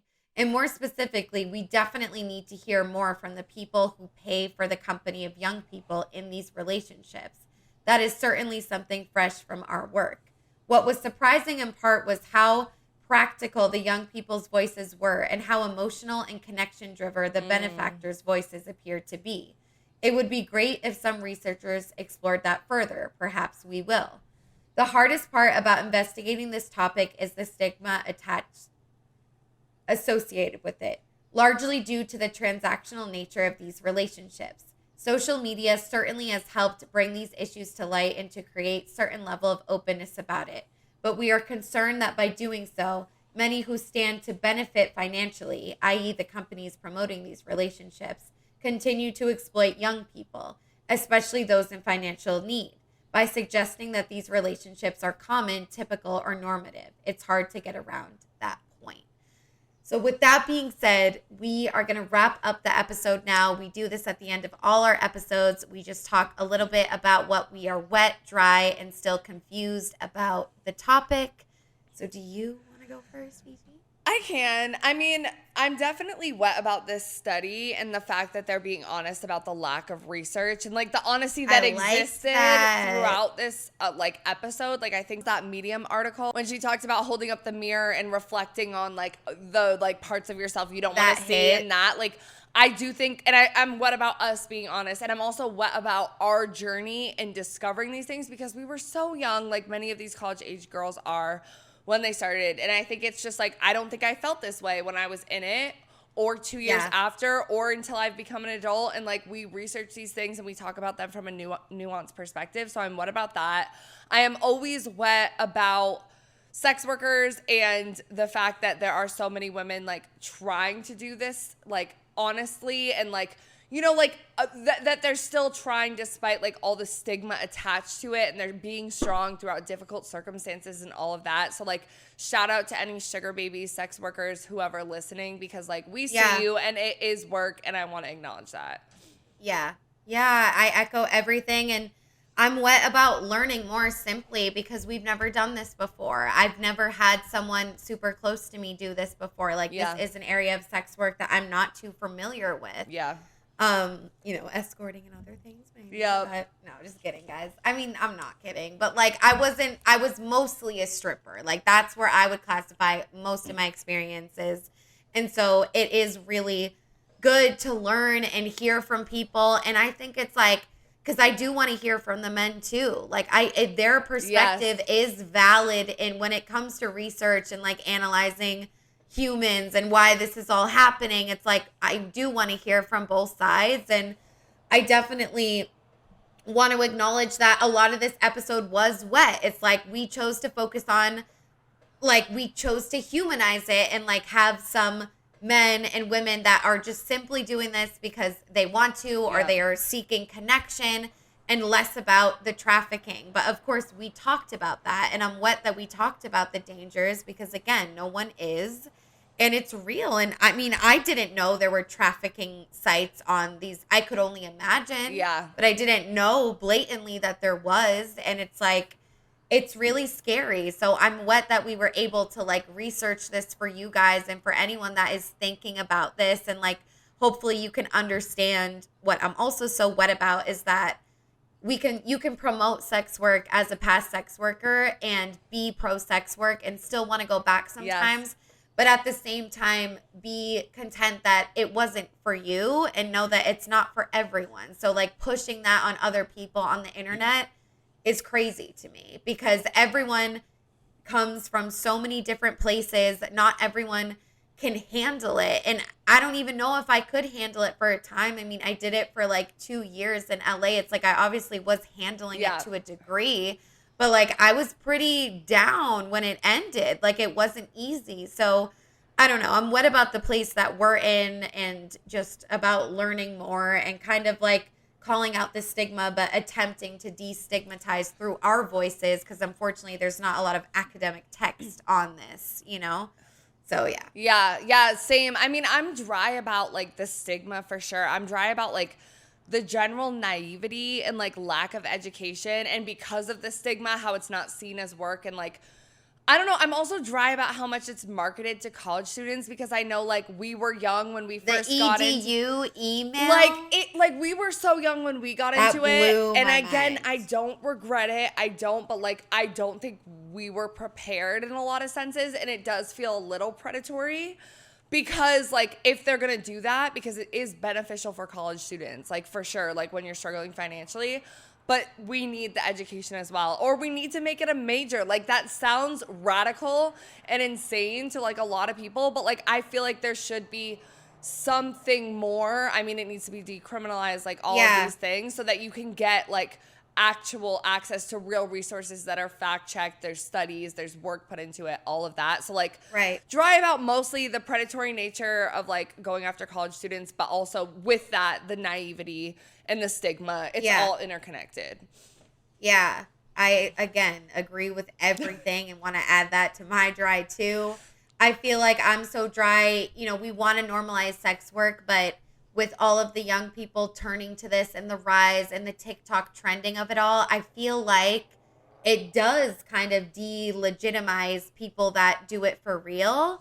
But it's like, I was that 18, 19-year-old girl that just did it and didn't know anything. It's like, I was that, and now I think I'm all fucking high and mighty, but it's like, I don't know. So it's like, I don't know what the answer to that is, but I do feel like it's so dangerous, like with the naive piece that you spoke about. And like, that's the biggest thing that I worry about with this next generation is like, because at least like for us, it was like, it was rare. No one was doing it and people were judging us. We lost our friends. Now it's like a fucking flex and your friend wants you to put her on. Like, and it was different. We're not even old, guys, but it's like it was different. Like it was definitely like we weren't scared to tell people, and we did get judged, and now it's like people get judged more behind closed doors, but it's like at the same time, women also respect you because you're in your bag. Like it's all just like so confusing, but I'm dry about all that. And of course, just like the real dangers of like the trafficking. I'm dry that Tinder's trying to hop on the wave. Like, how can you have a dating site to find love and that bullshit? Like, come on. Talk about blurring the lines. Like, you're putting them together. Yeah. Like, now it's just all everything. Like, what type of relationship? Open, sugar, normal shit. Like, what's going on? So that's crazy. Because it's a job. Yes. You're not looking like, yeah. Okay. Yeah. Same. I think needs to have its own site. Yeah. Type shit. Agreed. I think for Confused, like, I mean, again, it plays into everything because it's all interconnected. And like you said, it's 16 sides. Like, it's so nuanced. But like, I'm definitely confused about like, like dealing with the bad experiences of this. And also like, even the topic of exploitation, why everybody sees it as exploitation, and like where the line is between like where you're hurting yourself or where you're empowered. I think that is a big conversation. And also talking about like the next generation of women, I'm thinking like they could be more lonely. Like at least me and you had each other. But like when people are doing like this type of stuff, like if the only narrative is like, you know, you're getting a bag, we should all be doing this. This is empowerment. Hypergamy is like what we should be doing. Like if that gets really lonely on the negative side of things, and how are people like dealing with it? Like where do those feelings go? Are they all internalized? Like when you're alone in your room and you're thinking about like, so I'm very like confused about like how we're going to get to a place where we can have those nuanced conversations. And even like reflecting on my own experiences, I'm in a much better place about a lot of that type of stuff now, but like it's such an iffy conversation and it's so weird to talk about. Like I feel like if we weren't in the context of this podcast, like specifically between me and you, I don't feel as, and it's funny because we're putting it on the internet, but like I don't feel like comfortable, you know, sometimes talking about these things to people because the stigmas that, so it all gets so confusing because everyone is different. Everyone has different experiences. It can go wrong. It can go great. It's all confusing. I don't know. Like if we didn't have this podcast, I'd definitely be farther back on my healing journey. Like I'd still, like I really think so, because talking it out and like hearing from other people, like it really is healing, and like just like intellectualizing it does feel good to me too. Yes, because same. at the end of the day, it's like I popped to Addie, I did some freaky shit, I went home. But it was way more than that. Like, it was so much more than that. And, like, I don't know, for Confused, it's like, I'm definitely confused, like, with my own shit. It's like, how can I love something so much that, like, was bad for me? But was it bad for me? And it's like, I still question that. And it's just, like, exhausting. But I don't know. As usual, I'm confused about, you know, where we go from here. But I will, in a positive light, it's like, at least this shit is being talked about. Yes. At least. Yes. Like, when did you think you would see this type of shit on TikTok just for everyone's eyes, YouTube, all of it? It's like, but I am just confused on like the line. I don't know. And the responsibility as well. It's like the responsibility, not even just on this platform, but just like out in the world, like talking to other women, like men are trash, get in your bag. Like, I don't even know anymore. And the marketing of it. Like the marketing of it all, like it's all confusing, but I do feel like we have come a long way, and I feel like I hope anyone listening, like I can't stress enough how much we do want to hear what you guys think, because I just think it's important to keep the conversation going. We don't want to just never talk about this again, and we definitely will do hella sex work episodes in the future. But that about does it for this episode, guys. Let us know if you liked it. Drop a comment, like the video, subscribe on YouTube, follow on Spotify, Apple, all of that. You know, we have been doing kind of well lately. So seriously, we appreciate you so much if you're listening. Follow us on Instagram at So Wet So Dry. Give us a written review on Apple. Rate us 5 stars. Thank you so much. Yes, and we also do have listener support. It is the only way we financially make any money at all from this. We just really love it. We love connecting with you guys, as Autumn said. It's learning. It's 99 cents, $4.99, or $9.99 a month. And it is in the bottom of the description of every single episode, no matter what platform you guys are listening on. But it is through Spotify. And yes, we love you guys so much. We will catch you in the next episode. Bye. Bye. So I told him to stop raising his voice at me. That's my boundary. That's not a boundary. That's a rule. What do you mean? A boundary guides your behavior. A rule guides someone else's behavior. Well, I don't like the sound of that. A rule sounds so restrictive. I think rules are relevant in relationships as well. A boundary would be more like, when you raise your voice at me, I will not be engaging in that conversation. How is that different?